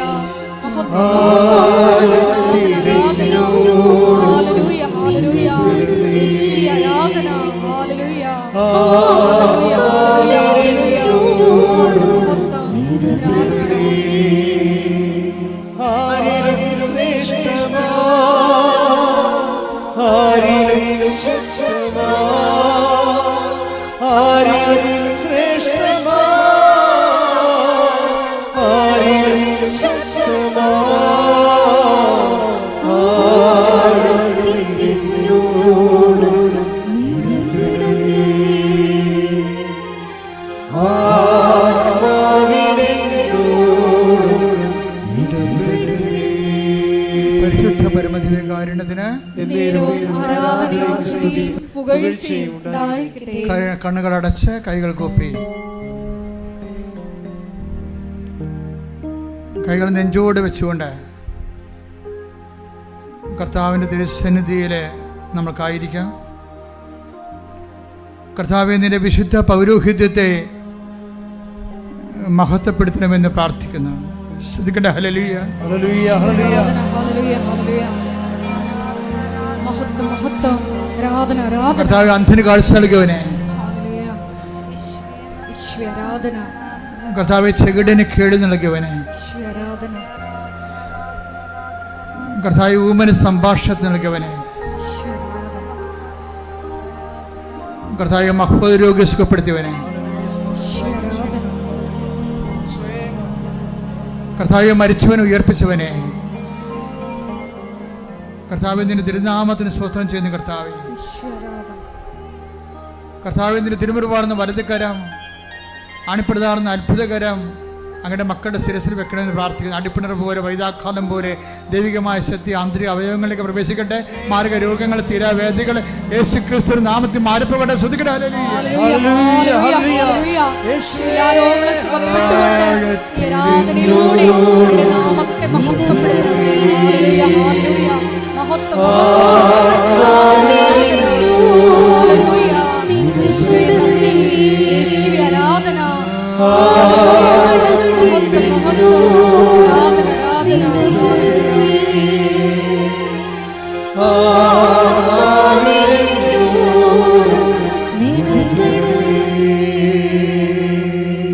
അഭിഷേകത്തിനെയും വിഷം ശ്രദ്ധിച്ചുകൊണ്ടേ ഇരിക്കുക. അച്ഛൻ നിങ്ങളുടെ ജീവിതത്തിൻ്റെ മേഖലകൾ, ജോലിയില്ലാത്തവർ, വീടില്ലാത്തവർ, വഴിയില്ലാത്തവർ, കുടുംബങ്ങളെക്കുറിച്ചും കുഞ്ഞുങ്ങളെക്കുറിച്ചും വേദന അനുഭവിക്കുന്നവർ, പലതരത്തിലുള്ള സാങ്കേതിക സംഘർഷാത്മകമായ ജീവിത കുടുംബ സാഹചര്യമുള്ളവർക്കെല്ലാം വേണ്ടി പ്രാർത്ഥിക്കുന്ന സമയമാണ്. കർത്താവേ, നിന്റെ ഉന്നതമായ നാമത്തിൽ സ്വന്തം ചെയ്യുന്ന കർത്താവേ, നിന്റെ വിശുദ്ധ പൗരോഹിത്യത്തെ മഹത്വപ്പെടുത്തണമേ. കർത്താവേ, നീ ഏത് ഭവനത്തിൽ പ്രവേശിക്കുമ്പോഴും ആ ഭവനത്തിന് സമാധാനം ആശംസികൾ നടത്തുന്നത് കർത്താവേ. ഭവനത്തെ കർത്താവേ, നിന്റെ നാമത്തിൽ ഞങ്ങൾ ഈ ഭവനങ്ങൾക്ക് സമാധാനം ആശംസിക്കുന്ന ഓൺലൈനിൽ പ്രാർത്ഥിക്കുന്നവരെ അങ്ങ് ഏറ്റെടുക്കണം പ്രാർത്ഥിക്കുന്നു. എന്റെ കർത്താവിന് ഉന്നതമായ നാമത്തില് കർത്താവെ, ഡൈവേഴ്സ് താമസിക്കുന്നവരെ, വിവാഹമോചിതരായവരെ, കർത്താവ് ഒരുമിച്ച് താമസിക്കാൻ ആഗ്രഹിക്കുന്നവരെ, ജീവിക്കാൻ ആഗ്രഹിക്കുന്നവരെ, ഒരുമിച്ച് പിരിഞ്ഞു പോയവരെ, ഒരുമിച്ച് ജീവിക്കാൻ ആഗ്രഹിക്കുന്നവരെ, അവരെല്ലാം സ്പർശിക്കണം പ്രാർത്ഥിക്കുന്നു. മക്കളില്ലാത്തവരെ, ഗർഭസ്ഥ ശുദ്ധികൾക്ക് ഹൃദയത്തിന് ദ്വാരവും ആന്തരിക വൈകല്യങ്ങളും ഉള്ളവരെ കർത്താവെ സ്പർശിക്കണമെന്ന് പ്രാർത്ഥിക്കുന്നു. ഇവിടെ കഴിയുന്നവർ കർത്താവെ, അസ്ഥിപഞ്ചങ്ങളുടെ വേദന, കിഡ്നികളിലെ രോഗങ്ങള്, പാങ്ക്രിയാസിക് കല്ലുകള്, ആമാശയത്തിന് കട്ടിയില്ലാതിരിക്കുകയും ഇടിഞ്ഞു പോകുന്ന അവസ്ഥകള്, ഗർഭാശയത്തിന് കട്ടിയില്ലാതിരിക്കുകയും ഇടിഞ്ഞു പോകുന്ന അവസ്ഥകള്, അൾസർ രോഗങ്ങള്, എപ്പിലെപ്സി രോഗങ്ങള്, പിച്ച് രോഗങ്ങൾ, പിസ്റ്റുല രോഗങ്ങള് യേശു ക്രിസ്തുവിന്റെ നാമത്തില് മാറിപ്പോകട്ടെ.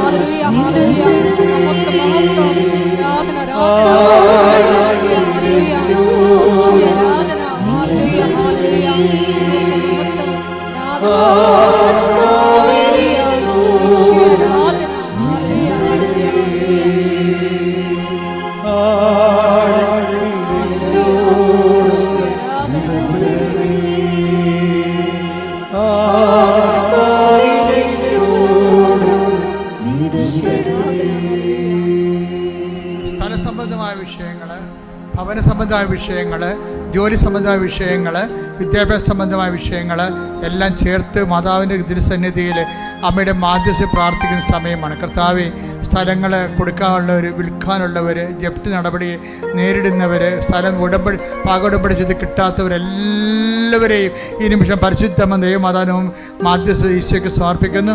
ദൈവത്തിൻ്റെ കരുണ അവരിലേക്ക് ആവശ്യിക്കട്ടെ. മക്കളെക്കുറിച്ച് വേവലാതി കൊള്ളുന്നവർ, പഠിക്കുന്ന കുഞ്ഞുങ്ങൾ, പഠനത്തിൽ പുരോഗതി ഇല്ലാത്തവർ, പഠിക്കാൻ പറ്റാത്തവർ, പഠിക്കുന്നത് മനസ്സിൽ പതിഞ്ഞു നിൽക്കുന്ന പരീക്ഷയെ പരിഹരിക്കാൻ കഴിയാത്തവർ എല്ലാ മക്കളെയും നിന്റെ തിരുമുറാണ് വലതുകരത്തെ സ്പർശിക്കണമെന്ന് പ്രാർത്ഥിക്കുന്ന കർത്താവ്. ഉദ്യോഗസ്ഥരെ, ജോലി ഇല്ലാത്തവർ, ജോലി തേടുന്നവരെ, ഉള്ള ജോലി നഷ്ടപ്പെടാൻ പോകുന്നത്, ഉള്ള ജോലിക്ക് വേണ്ടത് ശമ്പളമില്ലാത്ത ജോലി മാറാൻ ആഗ്രഹിക്കുന്നവർ, രാജ്യം മാറാൻ ആഗ്രഹിക്കുന്നവർ, കർത്താവ് ഒരുമിച്ച് ജീവിക്കാൻ ആഗ്രഹിക്കുന്നവർ, ജോലി സംബന്ധ വിഷയങ്ങളിൽ കർത്താവ് ജീവിതം നഷ്ടപ്പെട്ടവരെ എല്ലാവരും സഹിച്ച് പ്രാർത്ഥിക്കുന്ന ദൈവത്തെ. വിസ, ഇൻ്റർവ്യൂ, PR, അതുപോലെയുള്ള എല്ലാവിധ ഓഫർ ലെറ്റർ, അതുമൂലം ഉണ്ടാകുന്ന ഓരോ തകരാറുകൾ, വിഷമതകൾ അനുഭവിക്കുന്ന എല്ലാവരുടെയും എല്ലാ വിഷമതകളും യേശു ക്രിസ്തു നാമത്തിൽ ബന്ധിക്കുന്ന സ്തുതിക്കട്ടെ. ഹല്ലേലൂയ, ഹല്ലേലൂയ, ഹല്ലേലൂയ, യേശുവേ നന്ദി, ഹല്ലേലൂയ.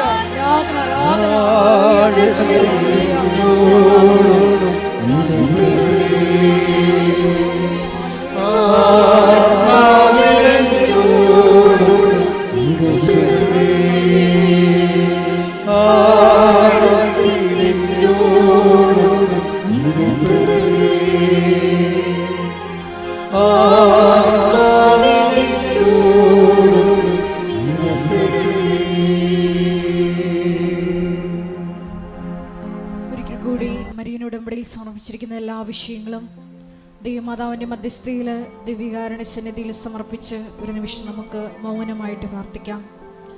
സുവിശേഷ കൈമാറ്റത്തിനുള്ള അധിക കൃപ, മറ്റുള്ളവരുടെ മുമ്പിൽ ഈശോയെ നിന്നെ ഏറ്റുപറയുവാനുള്ള കൃപ ഞങ്ങൾക്ക് നൽകണമേ എന്ന് പ്രാർത്ഥിച്ചുകൊണ്ട് ശിരസ്സ് നമിച്ച് നമുക്ക് ദിവ്യകാരുണ്യനാഥൻ്റെ ആശീർവാദം അതീവ സ്നേഹത്തോടെ സ്വീകരിക്കാം.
പരിശുദ്ധ പരമമാ ദിവ്യകാരുണ്യമേ, ഇന്നുമെന്നും അങ്ങേക്കാരാധന. പരിശുദ്ധ പരമമാ ദിവ്യകാരുണ്യമേ, എന്നുമെന്നും അങ്ങേക്കാരാധന. പരിശുദ്ധ പരമമാ ദിവ്യകാരുണ്യമേ, എന്നുമെന്നും അങ്ങേക്കാരാധന.